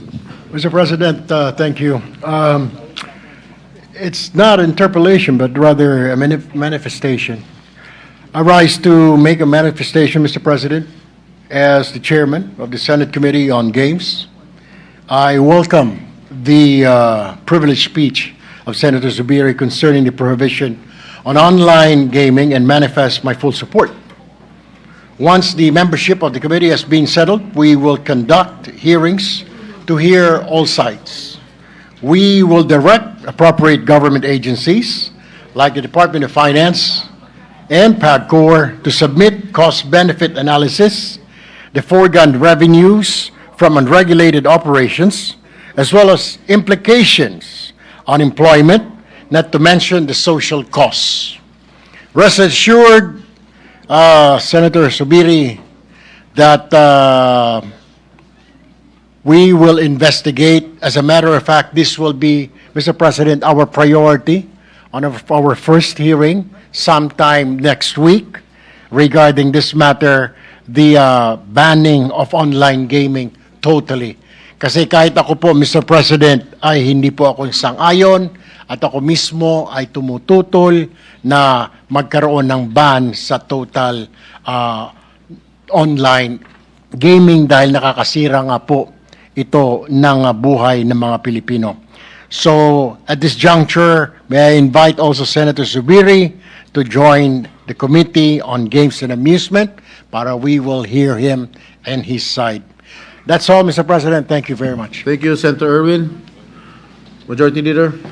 Yes, Mr. President, next to make an interpellation is Senator Lauren Legarda. I move that she be recognized. Senator Lauren Legarda is recognized.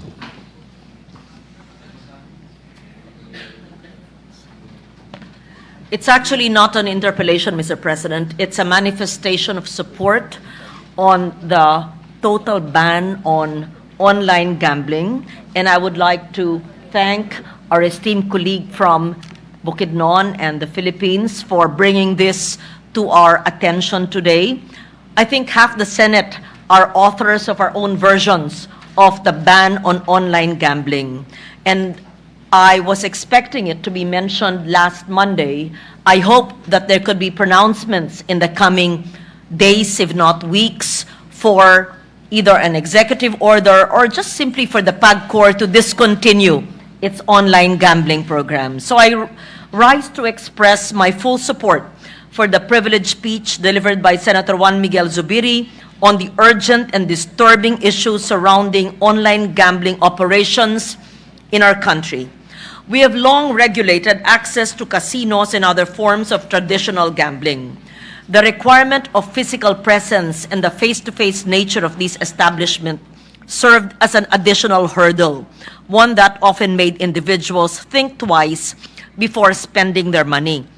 Unfortunately, the rise of online gambling has erased these barriers. The relentless advertising by popular figures and influencers, combined with the easy access provided by electronic wallets and digital platforms, has made gambling a dangerously simple activity. It is now accessible anytime, anywhere, even to the youth and other vulnerable groups. More than just an issue of regulation, this is now a matter of public welfare, of mental health, of our economic security, and I would like to say even a national security concern. What is at stake now is a kind of future we are allowing to take root in our country.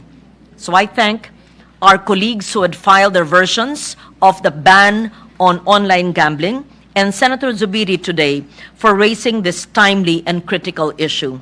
I express my full support for further investigations and legislative action that will reflect our duty to protect the Filipino people from systems that exploit the vulnerabilities for profit.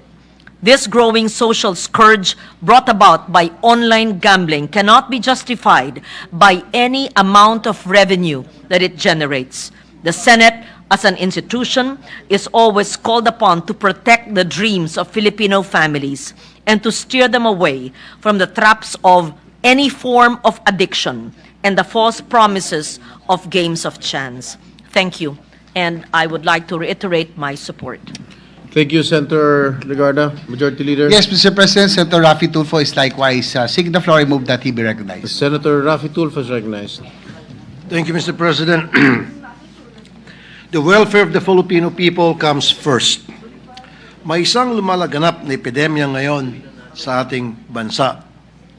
Mabilis at tahimik itong kumakalat sa bawat tahanan at ito ay ang online gambling. We need to step on the brakes now and put an end to this. I therefore express my strong support for the firm stance taken by Senator Zubiri, who has also long called for the outright ban of online gambling. Isang addiction po ang online gambling. Isipin nyo, tataya ka lang ng 20 pesos, napakadali. Parang walang mawawala, pero unti-unti ka nang nalululong at hindi na 20 pesos ang pinag-uusapan. Pera na sana ay pagkain, pang-enroll, pambayad ng kuryente, etc., nawawala at napupunta sa online gambling. Online gambling platforms are highly accessible, addictive, and dangerously attractive.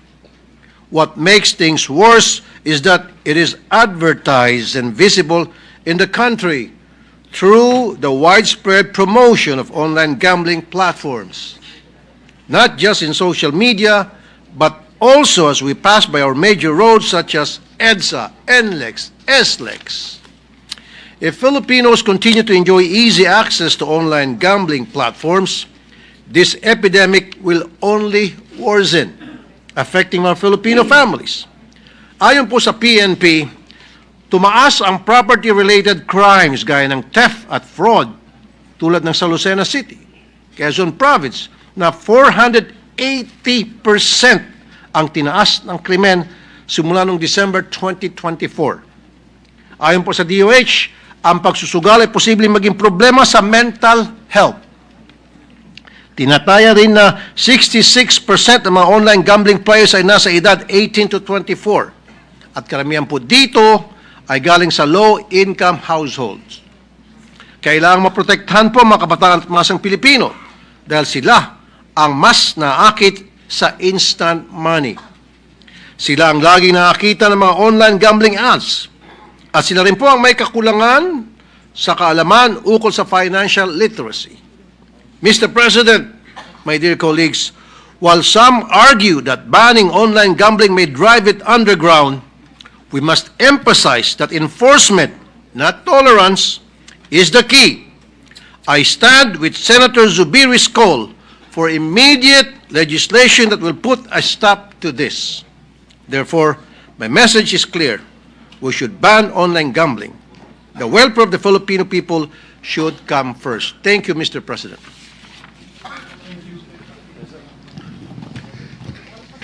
Mr. President, the Deputy Minority Leader, Senator Risa Ontiveros, is also seeking the floor. I move that she be recognized. Senator Ontiveros is recognized. Incoming. Former. Recognized po ba ako, Mr. President, na magsalita? You were the majority leader was moved for your recognition. So I recognize you. Salamat kaayo, Mr. President. Sinusuportahan ko po yung pagtindig ng Ginoo mula sa Bukidnon sa napaka-importanting isyung ito. Yung kontra-isugal bill na inihain ko, Mr. President, ay nagdedeklara sa online gambling bilang public health risk. Yung mga highlights nito ay kasama yung pag-restrict ng access sa mga individual edad 21 at mas matanda at may striktong age verification at pagbawal din ng direct linking niyang online gambling platforms sa mga electronic wallets at super apps na pinagbabawal din na mag-advertising tungkol sa online gambling. At speaking of e-wallets at super apps, Mr. President, Ginoo mula sa Bukidnon, hindi ko rin maintindihan bakit hanggang ngayon tahimik na tahimik itong mga entity na ito sa gitna ng kontrobersiya tungkol sa online gambling. Hindi talaga nakatulong na hindi binanggit ni Presidente ang online gambling sa kanilang SONA. Yung panukalang batas na inihain ko po ay nagmamandato ng isang National Online Gambling Self-Exclusion Registry at pinapayagan ang mga family members na mag-initiate ng player bans. Para i-mitigate yung financial harm, ang mga operators ay kailangang mag-implementa ng betting loss limits na kapag inabot yung betting loss limits na iyan, ay magti-trigger ng mandatory 30-day cooling off period. Dagdag dyan, itong kontra-isugal bill ko ay nag-i-impose ng sweeping ban sa online gambling advertising sa public spaces, sa traditional media ng TV, radyo at print at sa digital platforms, kasama ng absolute prohibition sa sponsorship sa iba't ibang events. Ang isang 10% harm mitigation levy o sin tax sa gross revenues ng operators ay kokolektahin para magpondo ng treatment, awareness campaigns, regulatory enforcement at research. Nag-a-adapt siya ng public health approach sa gambling disorder. Kinikilala ito bilang mental health condition sa ilalim ng Mental Health Act. Nag-i-integrate ng treatment services sa benefit packages ng PhilHealth at nagsisiguro ng non-discrimination.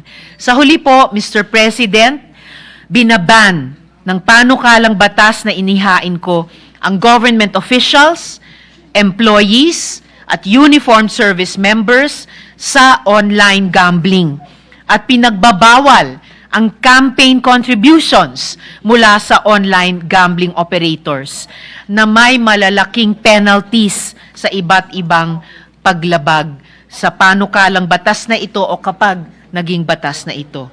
Maraming salamat po, Mr. President, at muli, daghang salamat sa gentleman mula sa Ginoo, mula sa Bukidnon. Maraming salamat po to my dear fellow minority member. And my Thank dear you, colleague. Senator Ontiveros. Majority Leader? Yes, Mr. President, next to interpolate or give a manifestation, Senator Francis Kiko Pangilinan. I move that we recognize. Senator Francis Pangilinan is recognized.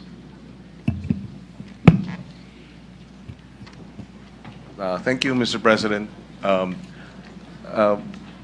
I share with the position taken. I share, and I'm inclined to support the position taken by Senator Zubiri on the matter of a total ban of online gambling rather than to regulate it. In the 18th Congress, I actually voted against the taxing of Pogo, precisely because of the social costs. Plus, Pogo affected primarily gamblers from outside the country. So if we ban Pogo because of its impact and the social costs, precisely because the hearings revealed the kamadang sindikato ng mga Pogo hubs.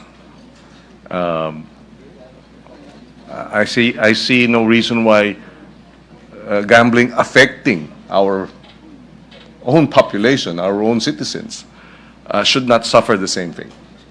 That's point number one. But I'd like to clarify, if there are about 100, is that correct? 76 licenses or newly licensed online gambling? It's casino po. These Oh. are casinos. Just to correct, Mr. President, just to correct the number that I mentioned, these were the number of casinos, 79 licensed casinos operating the country. I have the list of, as of December 2024, 59 accredited service providers and registered domains, 12 approved online gaming platforms for licensed casinos.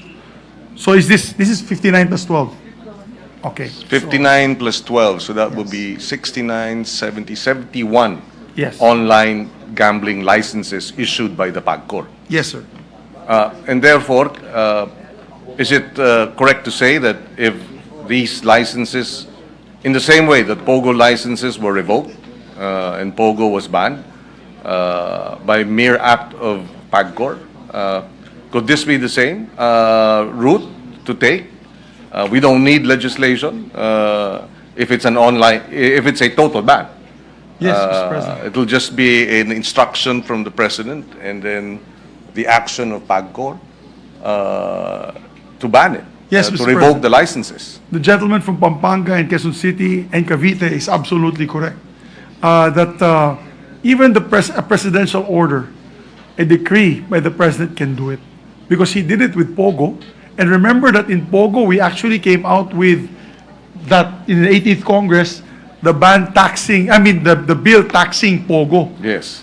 But even with that bill, which sort of like legitimized Pogo, the president in his power ordered PAGCOR at that time, when was his last SONA, to ban it completely. And PAGCOR followed immediately.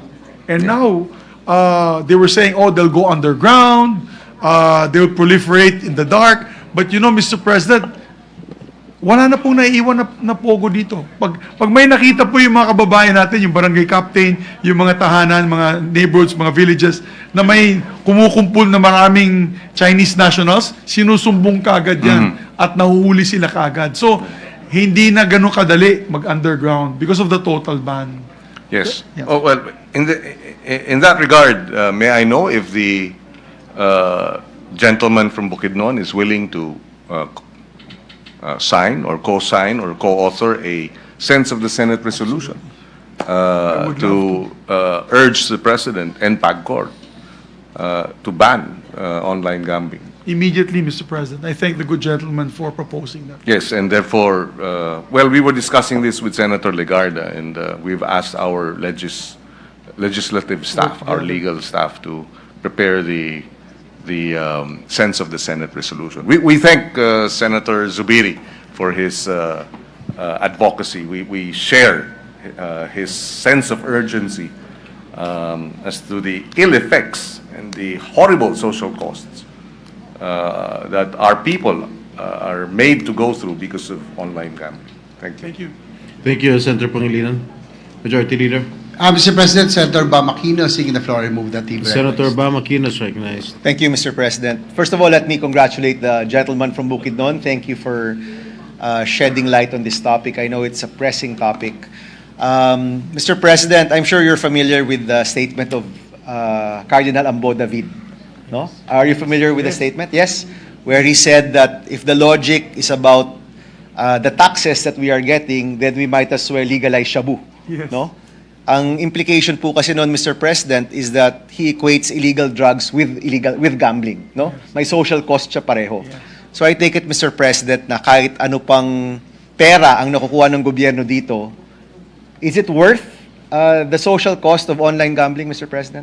Not at all, Mr. President. As mentioned earlier by Senator Cayetano, that the amount of money that PAGCOR is boasting to boost the programs of the President is not enough to counter the social ills and cost, Your Honor. Hindi siya katumbas, Mr. President, Hindi no? katumbas. And Daming I- namamatay na yun. Ang daming pamilyang nawawasak. A lot of families are becoming, how do you say this, yung sa US, tinatawag nila na dysfunctional families dahil, and not only that, Mr. President, let me just add to the equation which I forgot to mention in my speech. I had an opportunity 2 weeks ago to go home to Cagayan de Oro. I had dinner with my friends, yung mga may-ari na small malls, for example, Gaisano, ng Cagayan de Oro, yung Ororama, and they were telling me na, Mix, alam mo ba, this was one dinner, alam mo ba, bumaba ang benta ng aming mga malls. And akala nila, they did research, Mr. President, akala nila, yung pagbaba ng benta nila was because of online selling. Apparently, it was not online selling. When they further researched their sukis, yung mga suki nila, ba't di kayo bumabalik? Ang sagot ng mga suki nila, wala na kaming pambili dahil inubos na namin sa online gambling. In other words, yung disposable income nila, Doon naubos, Mr. naubos President. po. Instead of taking your kids to Jollibee for the weekend, ay ginamit na nila sa online games. Mr. President, let me backtrack a little bit. Ni po kasi ako familiar with the games, no? And I know that you did your research here. Gaano kadali mag-log on, Mr. President, yung from the time that you think about it to your first bet? How quick is that process, Mr. President? I had my staff before I passed or filed the measure. I think 2 weeks ago when we started being able to file our measures. When I filed the first measure, I asked my staff to open one in his phone. The app was immediate. As a matter of fact, we get those apps when we look at when there are certain pop-ups when you look at the news. Lumalabas bigla, Mr. President, gambling na You read yun. Inquirer, the Star Online, lumalabas. With due respect to these online newspapers, but lumalabas yung pop-ups ito. So anyway, he went to the apps section of his phone, got the app, automatic, the app is open, it welcomes you with beautiful cartoon, Colors. animation, and all that colors. Very enticing, especially to the youth. And then, minsan yung iba may artista pa, yung nagsasalita. Splash page. Yes, it's a flash page. And you know, you're more tech savvy than me. And it will basically let you know that the process is which e-wallet do you want to register. So yan, yung may GCash, Paymaya, meron pa credit card. Kung gusto mo, may credit card option. And nandun na lahat. So that's what you add now. And then you're registered. It was as simple as that. It took him a whole of maybe 3.5 minutes to do it. And if you have Paymaya and GCash, they offer it in their own app. In their own apps, Mr. Yes, President. they offer it. It's a pop-up. So, Mr. President, once kinabit mo na yung wallet mo or naibigay mo na yung credit card information mo, tuloy-tuloy na yon. Oh, yes. Hanggang maubos yon. Yes. Are you, I don't know the answer, Mr. President, pero kung ako ay below 18 at nakakuha ko ng telepono, meron bang safeguard? If I am a minor or if I am a child, meron bang safeguard sa akin para matigil ako o para hindi ko matuloy ang pag-gamble o pagtataya dyan? When they opened, when my staff opened the app and applied, there was of course... Are you 18? Yes, there's a question. Are you 18? What's your birth date? Et cetera, et cetera. Pag in GCash and PayMaya, automatic na yan because they have your details. They have your details. But I do not know, Mr. President. That's why we need to have the hearing. I think we need to have the investigation. Bakit nakakalusot ang mga bata? Paano nakalusot yung 16 years old na napakamatay sa Kibawe? How was he able to get Mr. President, kasi that app? pag tinanong siya, sasabihin niya, yes, I'm 18. Ganun kasimple. Ganun With kasimple. one click. Is that, for me kasi, Mr. President, hindi yan security measure kung one click lang or two Yes. clicks lang ay makakalampas ka, hindi yan totoong security measure. That's correct. Diba? Parang compliance na lang yan. Hindi talaga yan security para ma-save natin yung mga kabataan natin. It is like going to a pornographic site. I wouldn't know, Mr. President. Can, Oh, I you, can mean- you share more about it, Mr. President? Well, apparently, Apparently. the Gen Zs are telling me, all you have to find out is, hindi ka naman Gen Z, millennial ka naman. Gen X tayo, Mr. President. Oh, Gen X pala tayo dalawa. Merong pop-up, Mr. President. Pop-up lang. Oo. Are And you then over they can go 18? straight to it. Yes, Mr. Siyempre, that's President. another addiction that we want to curb. Diba? So, Okay. for our people. Pero Ibang hearing yan, napakadali. Mr. President. Napakadali. Oo. Mr. President, I just wanna raise something. No? Nakita ho namin sa PAGCOR website. Let me read it very quickly. I know, Mr. President, we're looking for different means to ban online gambling. Maybe, Mr. President, pwede itong gamitin. Meron pong regulation sa PAGCOR where hindi pwede ang gaming site within 300 meters from schools, places of worship, cockpit, public market, informal settlers, resettlement areas. So, hindi pwede ang gaming site. Pero, yung gaming site, nalipat na sa telepono natin. Yes, Mr. So, kung merong regulasyon Yes. na pinagbabawal ang gaming site ng 300 meters sa mga eskwelahan, bakit ka papayag na yung gaming site lumipat sa katawan mo? Yes, Mr. President. Di ba, Mr. President, absurdity yun? Ipagbabawal mo ang isang bagay, pero pinayagan mo yung isang bagay na hindi lang 300 meters, 3 centimeters yan sa katawan mo, Mr. President, di ba? You're absolutely So, correct. Mr. President, I think there is enough basis, definitely for the sense of the Senate, definitely for legislation to go on. At sana, Mr. President, unahan na tayo ng PAGCOR at unahan na tayo ng Presidente at tuluyan na pong itigil yung online gambling. Thank you very much, Mr. President. Thank you very much to the gentleman from Thailand. Thank you, Senators Aquino and Zubiri, Majority Leader. Yes, Mr. President, Senator Robin Hood Padilla is all likewise seeking the floor. This should be Senator Robin Hood Padilla is recognized. Maraming salamat po, Ginoong Pangulo at sa ating pinunong mayorya. Ako po ay ninanais ko po makaugnay sa privilege speech ng ating idolo, lakan, guro. Sa inyo po nagmumula ang disiplina ng ating mga martial artists. Ako po ay saludo sa inyo. Kayo pong godfather ng aming Bangsamoro. Ang inyo pong binigay na talumpati ay tunay na kailangan po nating suportahan kasama po ang lupon ng Senado neto sapagkat bilang ama at lingkod bayan at kapatid sa pananampalataya, matibay ang ating paninindigan po laban sa online. Hindi lang po gambling, lahat ng online. Hindi po ito simpleng libangan. Ito po ay unting-unting sumisira sa pamilyang Pilipino. Marami na pong kabataan ang naa-addict sa online. Katulad po ng naging masayang usapan, pati po sa usapin ng pornography. Lahat na po. Ang mga kabataan po ngayon, pagka kinausap mo, lagi na lang sinasabi ang salitang bored. I'm bored. board.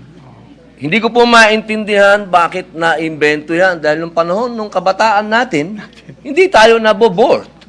Marami po tayong nagagawa, kulang pa ang oras. At ngayon, naging masyado na pong madali para sa kanilang kamay ang mga smartphone. At kaya ito pong talumpati ng ating Ginoo ay eksakto po. Dahil sabi nga, yung ginagawa ng matanda ay nagiging tama sa mata ng bata. Kapag ito po ay pinapayagan natin, ibig sabihin na pupunta sa isip ng mga bata, pwede. Pinayagan ng matatanda eh. Ginagawa nga ng isang congressman habang kakaroon sila ng session, may naglalaro dun sa sabong.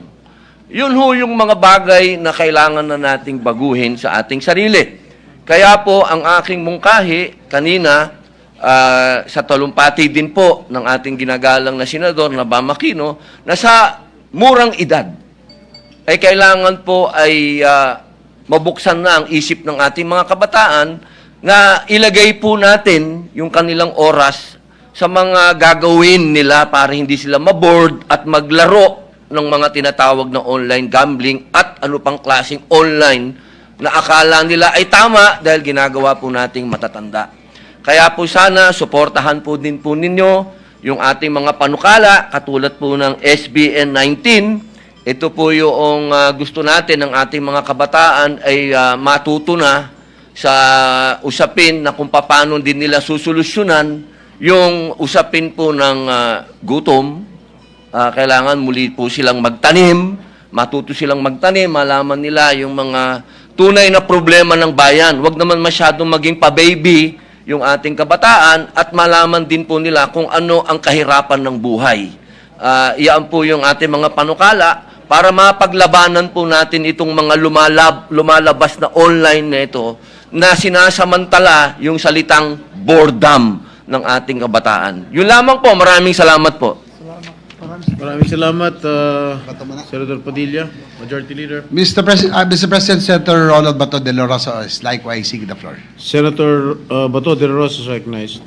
Thank you, Mr. President. To my dear colleague, Senator Mig Zubiri, I rise to commend you for your timely and courageous privilege speech. And I would like to identify with your, when you shout, shame on you, people who are behind the proliferation of this online gambling. Oo. Allow me as someone who has dedicated decades of service to law enforcement and safety of our people to ask a few questions. Yes, of course. Of course, Mr. President. Isa sa mga anggulo nakikita natin, ang mga sikat na celebrity at influencer mismo ang nagpo-promote ng online gambling. Ngunit sa panahon kung saan nalalaman na lang natin sa mga balita, sa social media at maging sa ating mga kapitbahay at kakilala na napakarami ng nababaon sa utang dahil sa online gambling at nagpapakamatay pa yung iba. Hindi na natin kayang ipasawalang bahala lamang ang realidad na ito. Ang nais kong bigyan ng diin ay ang aking pagkabahala kung ano ang magiging impact nito sa ating national security at sa moral fiber ng ating lipunan, lalo na ang mga kabataan. Mr. President, would the good sponsor yield to a few questions? I would be honored, Mr. President, to yield to my distinguished colleague from Mindanao for a few questions. Thank you, Mr. President. May I ask, based on your recent findings, how widespread is the online gambling now across the country? May mga particular bang rehiyon o probinsya kung saan mas malala ang problemang ito? Parang nakikita po namin online, kasi kaya papatawag po tayo, Mr. President, ng hearing to get the official statistics. Pero yung nakikita ko online is umabot na ng 5 to 7 million Filipinos ang naglalaro sa online gambling. That's almost 6% of the population. At ito'y 24/7, no? O 24/7. Dumadami po. 2023, yung numero ay parang 3 million lamang. Naging 7 million in 2025. 2025, I've just got new statistics from my staff. It's 30% na daw ng adult population. And this will be statistics that we'll be presenting in the hearing. Kung saan galing itong mga statistics na ito. Dapat nga yung PSA, yung ating national surveyor, yung ating PSA, the agency involved in surveying the populace, should make that as one of their questions when they go house to house. Kasi para malaman talaga natin kung sino bang sumasama dyan. Pero malalaman natin yan, Your Honor, pag matawagan natin yung mga e-wallets. Kasi sa e-wallets, yung mga members nila, for example, ang alam ko, GCash has about 80 million users eh. Yung PayMaya, mga 40 plus million users. Pwede natin silang tanungin sa mga users nila, ilan hook up sa online gambling. In fact, we were able to ask the same question during the isabong hearing that we conducted, right? Correct The po. PMaya and the GCash, Yes. they responded to our questions. Yes. So, thank you, Mr. President. Currently, we are aware that there are legal online gambling sites with licenses from PAGCOR. However, we also receive reports that there is a proliferation of illegal online gambling sites. Have we identified the major syndicates or operators behind these illegal gambling activities? Are these locally based or are there foreign influences involved? Well, I believe, Mr. President, meron pong mga pangalan binanggit ng PAGCOR dito sa illegal online gaming sites. Siguro isama na rin natin sa investigation ang NBI nito to the majority floor leader, Mr. President. Sama natin yung NBI. I'm sure they will have a better picture no, kung ilan sila. Pero yes, totoong may illegal. Totoong may illegal. Katulad na kahapon, Mr. President, illegal online gambling yun, yung ay nung SONA, yung pinapanood ng congressman na isabong. Bawal na yan eh. So, but that's also online gambling. Gambling din yan eh. So, negosyo, illegal yun. Ayun, dapat malaman natin sa congressman saan niya nakuha yung because matagal lang feed na yan. binan ng Malacanang yung Matagal online na sabong, yan. di ba? Panahon pa ni Tatay Digong. Yes, Duterte. panahon pa ni Yes. President Digong yung pinahinto niya ang online sabong. Opo. Next, Mr. President, are we seeing children and minors being involved and perhaps even addicted to illegal and legal online gambling? And if so, what measures are we going to take to protect them and penalize those who exploit them? Hindi ba dapat ay hindi accessible sa mga minor de edad ang mga pasugalan kahit pa ito ay online? Tama po kayo, Mr. President. Tama po ang ating kapatid, si Senator Bato de la Rosa. Ang daming nalulung na yun ng mga kabataan. Dahil pag nakita nyo po yung online gambling sites, ang ganda ng, parang gaming eh. Di ba mga bata na yun, mahilig din sila sa online gaming. Iba yung gambling, iba po yung gaming. Yung gaming, yan yung mga shooting, ano ba yan? Yung mga, hindi kasi naglalaro ng online eh. Nakakapaglaro ba sila? Yung mga ML, yung mga ano ba yan, yung nagpaparilan dun sa ano, yan online gaming yun. Pero ginawa ng mga wise, kung sa atin wise na mga operators, yung online gambling nila, they patterned it like that. Maraming animation, masaya ang dating, talaga makulay ang pinapakita, mga cartoons dito sa mga sites nila. Kala mo nga lang naglalaro ka ng, para nasa arcade ka lang na naglalaro doon sa arcade. So, that entices a lot of young people. Kausap ko yung anak ko po. Ang anak ko po ay taga-Xavier. He's 15 years old. And I asked him personally, do you know of your friends that naglalaro? Sabi niya, he knows. Sabi niya, almost 1/4 of the friends that he knows naglalaro daw sa online. Sabi ko, paano sila nakakapasok? Paano sila nakakalusot? Apparently, ang style daw ay, according to my son, sabi niya sa akin, ang style is, ano po sila, extension ng GCash ng kanilang mga magulang. Di ba may credit card po tayo na extension? May extension din sila sa GCash and PayMaya. So because of that, may access sila dito sa e-wallets na ito. At akala siguro ng GCash at itong PayMaya, yung mga magulang nang naglalaro. Hindi po nila alam ay yung mga anak na. Lalo na kung mga anak mayaman po yan. Kung yung pera ng nasa GCash ay milyon, siyempre yung mawawalang 5 pesos, 10 pesos, 100 pesos, hindi mapapansin ng magulang yon.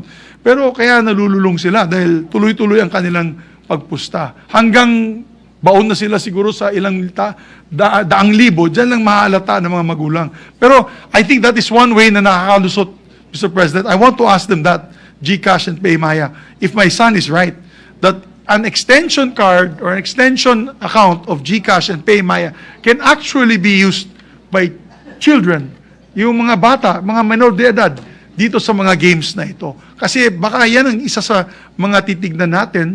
At at the same time, kung yung position naman po natin lahat ay total ban, dapat tanggalin na talaga yung e-wallets dito sa mga accounts na to. Lahat, across the board. They should not be using e-wallets. Sabi ko nga, the basic minimum sa akin, Mr. President, is kung sabihin ng Pangulo, wala tayong magagawa. Kung sabihin niya, hindi, i-regulate na lang natin. Eh di isa siguro sa mga propose natin, wala nang e-wallets, wala nang credit card na pwedeng gamitin. For example, kukuha na sila ng scratch card. Isang proposal lang po ito. Of course, I'm for total ban. But what is my proposal? They can go to an outlet, bibili sila ng scratch card na may code, at doon lang sila pwedeng lumaro. Hindi na pwedeng sa bahay mo, hindi na pwede sa kubeta habang nakaupo po kayo, hindi po pwedeng sa loob ng inyong opisina na naglalaro dyan. Kailangan mo talaga kumuha physically nito mga scratch, parang bingo. But even with that, makakalusot pa rin yung mga kababayan natin. Kaya ang panawagan po natin ay total online banning na. We had this argument many times, Mr. President. Alam po ni Senator Bato ito, maraming kumontra na iban ang Pogo. Ang sabi pa nga, binanatan nga ako sa isang radio station, radio program. Tayong dalawa. Kaming dalawa ni Majority Leader Joel, na talagang isang oras, hindi ko na babanggitin, dalawa po sila. Bumabanat sa amin na, paano nyo papakainin yung 20,000 na empleyado nitong grupong ito? Paano nyo papakainin yung ganitong klaseng group? Ilang libong empleyado na isang Pogo na ito. Tingnan mo nangyari. Naka-transition naman po sila. Nung binan po ni Pangulong Ferdinand Bongbong Marcos, sila po ay nakahanap din ng mga iba't ibang trabaho. At nakalipat po sila sa iba't ibang trabaho. But what has happened?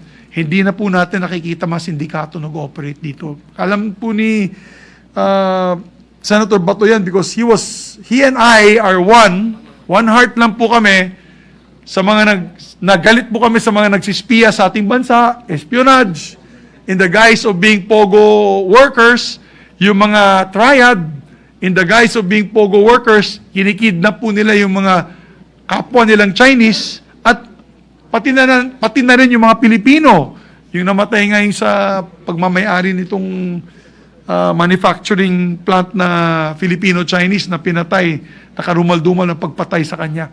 So, ngayon na wala na pong Pogo, medyo nakita natin wala na pong laman sa ating mga balita itong mga sindikatong ito. Mukhang lumayas na. Mukhang pumunta na sa Cambodia at sa ibang bansa.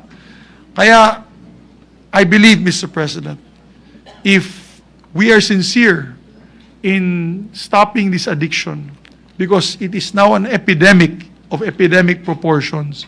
Imagine, I would hate to say this, but will we have to wait for another year for the next one of the President to hear him say something about this? I'm appealing to the President, if his people are listening, or if he's listening to this, Mr. President, please give us guidance on this epidemic. How can we stop this epidemic from engulfing our whole country and our nation and our people with this cancer of society, Mr. President?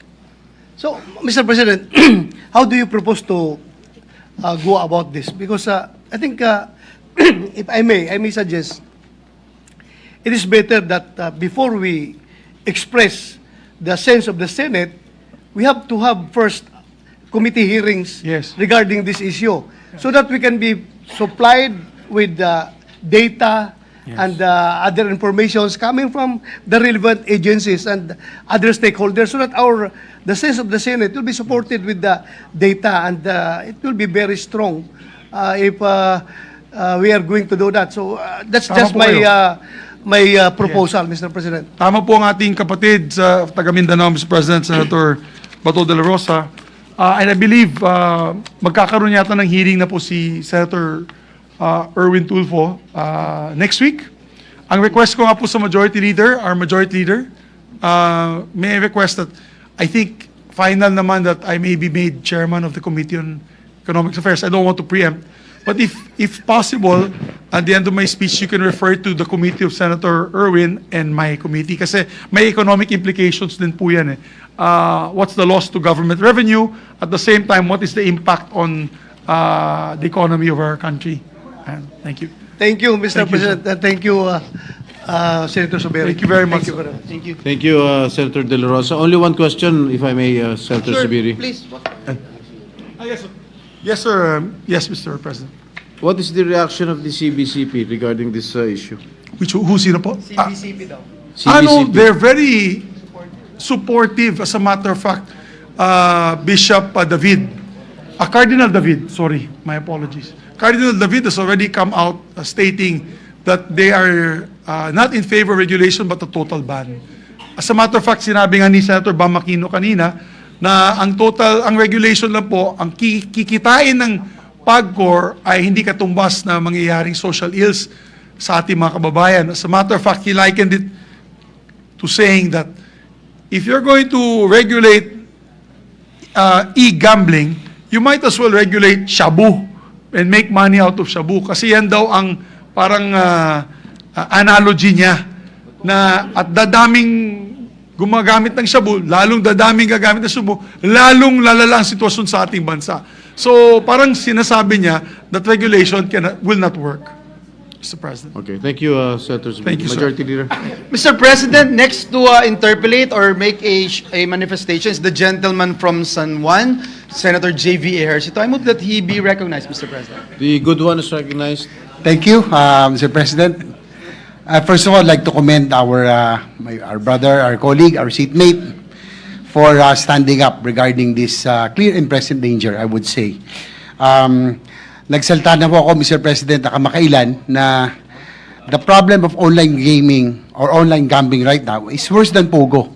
At least po yung Pogo, pera po ng banyaga, pumapasok dito, kaya lang, nagamit nga lang po yung Pogo sa krimen dito, pero pera po nila. Ang problema sa online gambling, Mr. President, we are victimizing Filipinos. Pera po ng Pilipino, lalong-lalo na po, yung mga mahihirap, na pa 10 piso, sa halip na may maipon sila, ay naubos. So I'd like to commend Senator Mig Zubiri, our colleague, for standing up for this very hot issue, I would say, that needs our attention. Ngayon lang po, Mr. President, kakukuha ko lang sa news, no? Philippine gaming industry posted 214 billion in gross gaming revenues in the first half of 2025. A 26% increase from a year earlier. And ang ano po rito, Mr. President, Senator Zubiri, 53% of the 215 billion gaming revenue is from e-games drive. So that's one of the reasons probably, Mr. President, that, PAGCOR is really not keen on banning online gaming because of the surge in the revenues the past year because of online gaming. Mr. President, also, I'd like to commend you, Mr. President, Mr. Senator Zubiri, because as you are correct, we are already promoting a culture of gambling in this country. From Pogo to Isabong and now online gambling. Parang wala na po tayong ibang industriya na pwedeng palaguin kung hindi pagsusugal. Mr. President, coming from San Juan, where we come from our home, traversing EDSA, going to the Senate, probably 70% of the billboards in EDSA is about online gaming. Ang masakit po nito, Mr. President, celebrities, athletes, sila po nag-i-endorso. Kaya nga, tama si, parang pag nag-scroll kayo, kala nyo, laro-laro lang, gaming, tapos may kita nyo, mga celebrities and athletes endorsing na parang for an ordinary Filipino, parang hindi mali ito at hindi masama. So, Mr. President, and as pointed out by Senator Ontiveros earlier, yung pong e-wallet applications is an enabler of the proliferation of online gaming. Napakadali po. In fact, ito pong GCash, Paymaya, masama pa rito yung credit cards.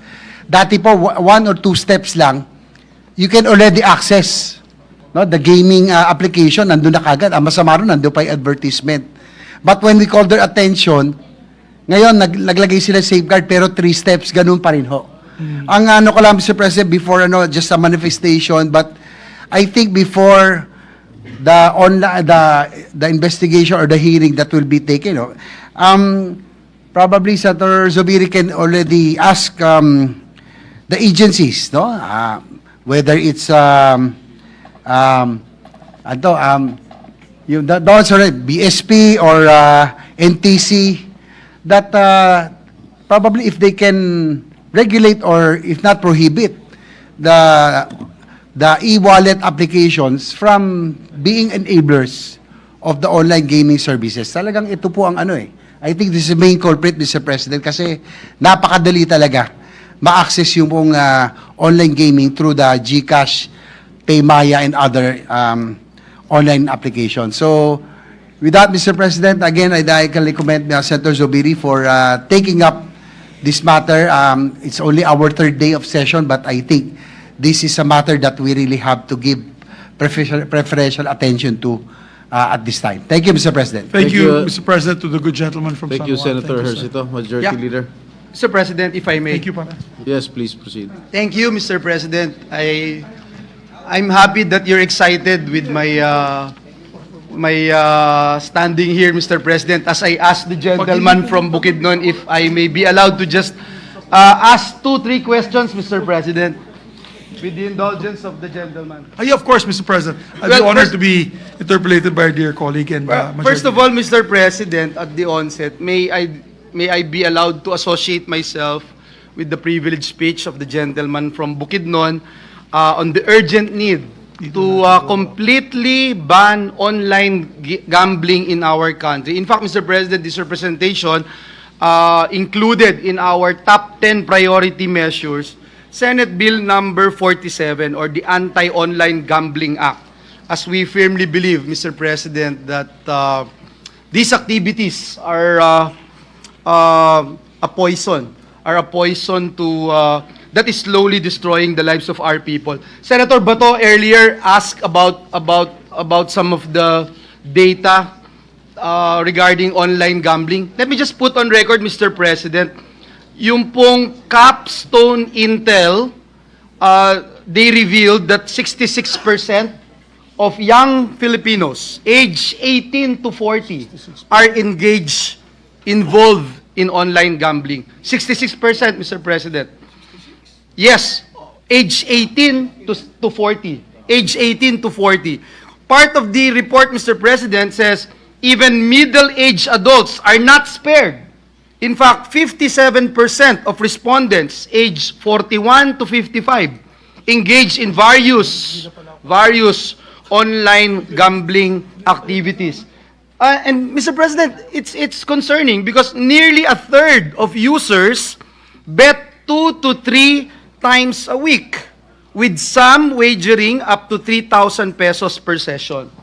Mr. President, hindi na po biro ito, and if the gentleman would agree with me, and perhaps my first question is, would you believe that this is now a national crisis that we have to face, this growing and worsening online gambling epidemic, Mr. President? I totally agree with the gentleman from Bulacan, Mr. President. As a matter of fact, the figures that were mentioned by the good gentleman from San Juan, Senator Hercito, JV, is alarming. Because if they double in number, isa lang ibig sabihin po niyan, mas marami pong pumusta sa kanilang mga gaming sites. Dumami po ang nagpusta or mas malaki na ang inilabas nilang pondo para sa mga gaming sites na ito. Because they're earning from the taxes. The figures that Senator JV is pointing out are the gross revenues, and therefore, if the gross revenues increase twofold, that could also mean that maybe there were twice the more number of gamblers which are Filipino. Hindi po to Pogo, hindi po to Chinese. Ito po ay Pilipino. Mga kababayan po natin ito. And that's the O problem, Bisaya, Ilocano, Tagalog. Mr. President, that Filipino. is the problem. Because for me, ever since I became a member of this August Chamber, I always ask, what is really the policy of the government when it comes to gambling? Pagka dumaan sa Kongreso, binigyan ng imprimatur, it becomes legal. Pag hindi, illegal. Now, who is the state regulator? PAGCOR. You look at PAGCOR, perhaps it's only in the Philippines, Mr. President. PAGCOR is the regulator, at the same time, PAGCOR is the operator. In fact, in our hearings here in the Senate, I remember the PAGCOR chief made mention that they intend to end that dual role of being operator and regulator at the same time. But that was 2023, Mr. President. Until now, I don't see, Mr. President, maybe I'm wrong, maybe the gentleman from Bukidnon would have some information about this as to where is PAGCOR going? Are we, as policymakers, are we still going to allow this, Mr. President, na yung bankero, siya din ang magpupuli sa kanyang sarili. Yung operator, siya din yung regulator, Mr. President. Yan ang masama, Mr. President. Katulad yan, Mr. President, I just want to put on record, I don't know if you've seen it in the news articles, PAGCOR Employees Association, lahat ng empleyado ng PAGCOR, tutol sa online gambling. Can you imagine that, Mr. President? I actually mentioned it during my press conference. I showed the press release. If you go online now and check in the news, PAGCOR Employee Association, tutol sila sa online gambling. Siguro, dahil apektado din yung mga pamilya nila kasi alam naman nila dati hawak ng PAGCOR casino lang.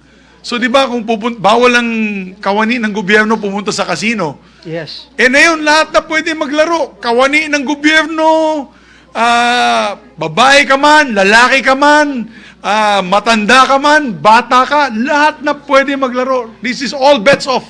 You can now play. Or sorry, rather, all bets are on. And that's why, Mr. President, would you agree with me that this is worse than Pogo? Oh, Mr. President, 10,000 times. when Mr. we were President. tackling Pogo here in this August chamber, everyone, overwhelming members of the Senate, abhors the operation of Pogo. And now, I'm glad, Mr. President, indeed, hope springs eternal. I have seen majority, overwhelming majority of this August chamber standing up and saying they are in support of banning online gambling. I was able to talk to our chairperson of the Senate Committee on Games. He made a lot of examples, Mr. President, including, Mr. President, those who actually committed suicide because of being addicted to gambling. Because this is definitely not entertainment, Mr. President. This is addiction. Yes, Mr. President. We have heard so many stories, not only in my province, Mr. President, na may nagpakamatay, Mr. President. May pulis po doon sa Bulacan, sa San Miguel, hinold up yung LBC kasi lulun na po sa online gambling. Meron pong 14 years old din na bata na biglang may utang na kalahating milyon. Hindi ko alam paanong nangyari yun. And so I go, Mr. President, with BSP as regulator naman ng mga digital wallets, Mr. President. I remember when BSP was talking about their... Mr. President, before we talk about BSP, Yes, please. Yes, may I please. just add to the information, and this is close to the heart of my dear colleague and Majority Leader, Senator Joel. I forgot to mention in my speech again that isa sa mga, yung pinakamaraming comment dito sa pag-file natin ng anti-online gambling was the OFWs. Yes. Alam niyo po, and I know this because our good gentleman from Bulacan, not only is his kababayans from Bulacan are members, many members of them are working in other countries, or many kababayans of his is working in other countries, but also even in his church, which is all over the world. They would complain na galit na galit po sila dahil grabe yung pagtrabaho nila, 24 oras, nagsasakripisyo, malayo sa pamilya. Tapos pagdala po nilang munting 1,000 piso, 2,000 piso, 5,000 piso sa kanilang pamilya, nauubos daw na kanilang partner doon sa Pilipinas or dito sa Pilipinas or kanilang pamilya sa online gambling. So, napakakawawa naman ng ating mga OFWs. I cannot explain the emotions that I've got with all these messages from our OFWs, giving us sad stories about what is happening to their hard-earned income. Hard-earned income. Thank you, Mr. President. I know that the gentleman from Bukidnon had a lot of first-time experiences, Mr. President, meeting our OFWs. And alam natin, Mr. President, yung hirap nila, tapos dun lang mapupunta sa sugal. Mr. President, balikan ko po yung sa BSP kasi may dinrap sila na rules prohibiting the association of digital wallets with online gambling. Ang PAGCOR po, nagbigay din ng anunsyo at sinabi na they were actually somehow warning BSP from giving this kind of warning, Mr. President. As they say, and I quote it, and I quote, Mr. President, from PAGCOR, it will dampen the growth of the sector. Tama ba, Mr. President, na pati ito, pakikialaman ng PAGCOR yung powers ng BSP to regulate itong mga e-wallets, especially with regard to online gambling? Alam mo, nakakalungkot, Mr. President. All I can say is nakakalungkot ang posisyon ng PAGCOR dyan. Parang binabaliwala po nila yung social ills. Parang alam naman siguro, I don't know, kaibigan ko naman si Chairman Altenco, is the officers of PAGCOR that, what's a diplomatic word for kapal mukha? Dense in a nice diplomatic way with the pleadings of our people na tigilan na to. Sabi nga nila, meron naman daw hotline, pwede naman daw kayo tumawag at ibaban daw, disconnect ang cellphone. Let's say may asawa po kayo or anak na lulong sa online gaming, you can call a hotline and they will automatically daw remove that person from the online gaming sites. All that person has to do is get another phone, another SIM card, and then continue the whole cycle of gambling. So hindi ko talaga maintindihan ang PAGCOR. Siyempre gusto nila magpayabang sa presidente na malaki pong income nila. But at what cost, Mr. President? At what cost? Yes, I'm happy they're giving funds, more funds to sports. I'm happy they're giving more funds to the classroom building program. Pero at what expense, Mr. President? Can we do it? Can we find other ways, other means, like efficient tax collection, like stopping of smuggling of agricultural products? Can't we not do that instead of just focus or create more jobs, manufacturing? Ang mangyayari po, dahil nga sa utang, ang dami natin mga kababayan, umaalis sa kanilang trabaho. Dahil nga lulong sa sugal, nangungutang, hindi nakakabayad dahil sa hiya, ay hindi nakakabalik sa kanilang trabaho, natatanggal sila sa kanilang trabaho because they're similar to addicts, like drug addicts, like shabu addicts, na humahanap ng pera kung saan-saan para makapagpusta o makapagbayad ng utang. Abay, wala mangyayari sa atin yan, Mr. President. We should not be proud of that. And I think PAGCOR should be aware, see the signs see the signs flashing all around their face that this is becoming to be a deeper epidemic, a cancer to our society. Thank you very much, Mr. President. I have a lot of questions, but I will just reserve this during the committee hearings that will be conducted by the Senate. Mr. President, I would just like to point out, Mr. President, that in casinos, for example, even sa sabungan, pagka mayroon pong addicted na player, sine-self-exclude po nila, mayroong mga limits, hindi pinapapasok na, etc. Sa online, hindi po nila makikita yan. Doon sa Pogo na isinuka ng Senado, isinuka ng taong bayan, banyaga po ang kliyente, hindi Pilipino. Dito po, walang pinipiling edad, kasarian, o status sa buhay, Mr. President. Sinisira at napakarami hong examples sa society na nawasak dahil po sa gambling, Mr. President. Hindi ko po na binanggit pero I wanted to raise during the hearing yung money laundering, Mr. President. Gagamitin po dyan. Kanina po may kausap ako na mga kawani ng pamahalaan, binabanggit po nila yung mga POGO workers at mga bosses ng mga POGO ay nakashift na po sa online gambling, Mr. President. Sana matignan din po natin ito. So, Ginoong Pangulo, magtatapos po ako by saying na tunay na ang Senado ginagawa yung trabaho. Ang ating kababayan, si Senator Zubiri, talagang very passionate para i-ban itong online gambling at kumuha ng overwhelming support mula po sa bawat miyembro ng Senado. Nais ko pong ipahayag ang aking taus-pusong pasasalamat and at the same time, my commitment to really push for the banning of online gambling. Maraming salamat, Ginoong Pangulo. Thank you very much. Thank you very much, Mr. President. And just to a short reaction, let's make this our legacy, Majority Floor Leader. Let's make it the 20th Congress legacy na mawala na itong salot sa lipunan, itong online gambling.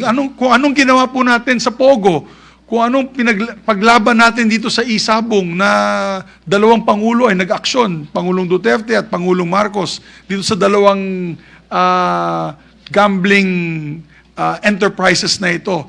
Let's make this our legacy for the 20th Congress, Mr. President. Let's work together on this. Maraming salamat po. Mabuhay pong Senado. Thank you, Senator Zubiri, Majority Leader. Mr. President, I move that we refer the privileged speech of Senator Zubiri and all the interpellations and manifestations thereon to the committees on Games and Amusement and Economic Affairs. So move, Mr. President. Any objection? There being none, the motion is approved. Mr. President, pursuant to Rule 10, Section 13, in relation to Section 18 of the Rules of the Senate, I move that we proceed to the continuation of the organization of the various standing committees of the Senate through the election of their respective chairpersons. I so move, Mr. President. Any objection? There being none, the motion is approved. Mr. President, this juncture, I move that we elect Senator Lauren Legarda as chairperson of the Committee on Culture and the Arts. I so move, Mr. President. Is there an objection? There being none, the motion is approved. Mr. President, I move that we elect Senator Ronald Bato de la Rosa as chairperson of the Committee on Civil Service, Government Reorganization, and Professional Regulation. So move, Mr. Is President. there an objection? There being none, the motion is approved. Mr. President, I move that we elect Senator Juan Miguel Zubiri as chairperson of the Committee on Economic Affairs. So move, Mr. President. Any objection? There being none, the motion is approved. Mr. President, I move that we elect Senator Panfilo Ping Lacson as chairperson of the Committee on Electoral Reforms and People's Participation. I so move, Mr. President. Is there an objection? There being none, the motion is approved. Mr. President, I move that we elect Senator Mark Villar as chairperson of the Committee on Government Corporations and Public Enterprises. So move, Mr. President. An objection? There being none, the motion is approved. Mr. President, I move that we elect Senator Risa Ontiveros as chairperson of the Committee on Women, Children, Family Relations, and Gender Equality. So move, Mr. President. Is there an objection? There being none, motion is approved. May I ask for a minute suspension, Mr. President? Session suspended.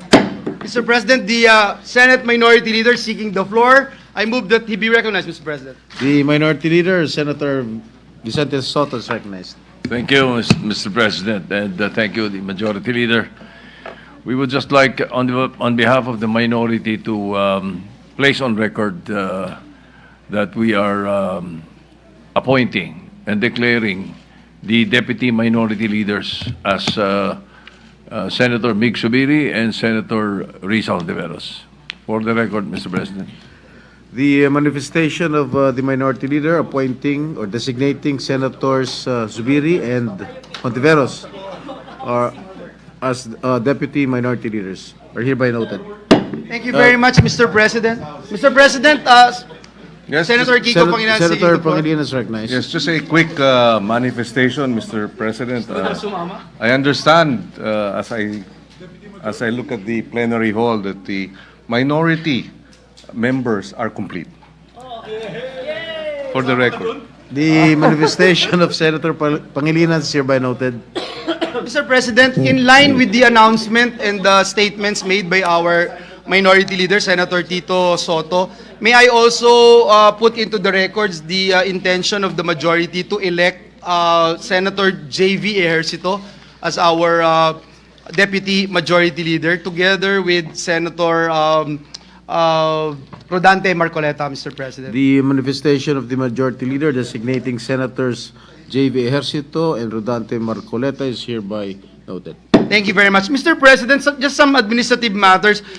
With the consent of the body, I move to change the secondary committee referral of Senate Bill number 87, the bill expanding the coverage of free school meals, amending Republic Act number 11037, from the Committee on Youth to the Committee on Agriculture, Food, and Agrarian Reform. So move, Mr. President. An objection? Hearing none, motion is approved.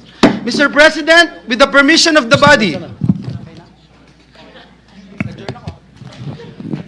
Mr. President, I move that we adjourn the session until 3 o'clock in the afternoon of Monday, August 4, 2025. So move, Mr. President. Then objection? There being none, session is adjourned until 3 o'clock in the afternoon of Monday, August 4, 2025. Thank you, Mr. President. Thank you, dear colleagues.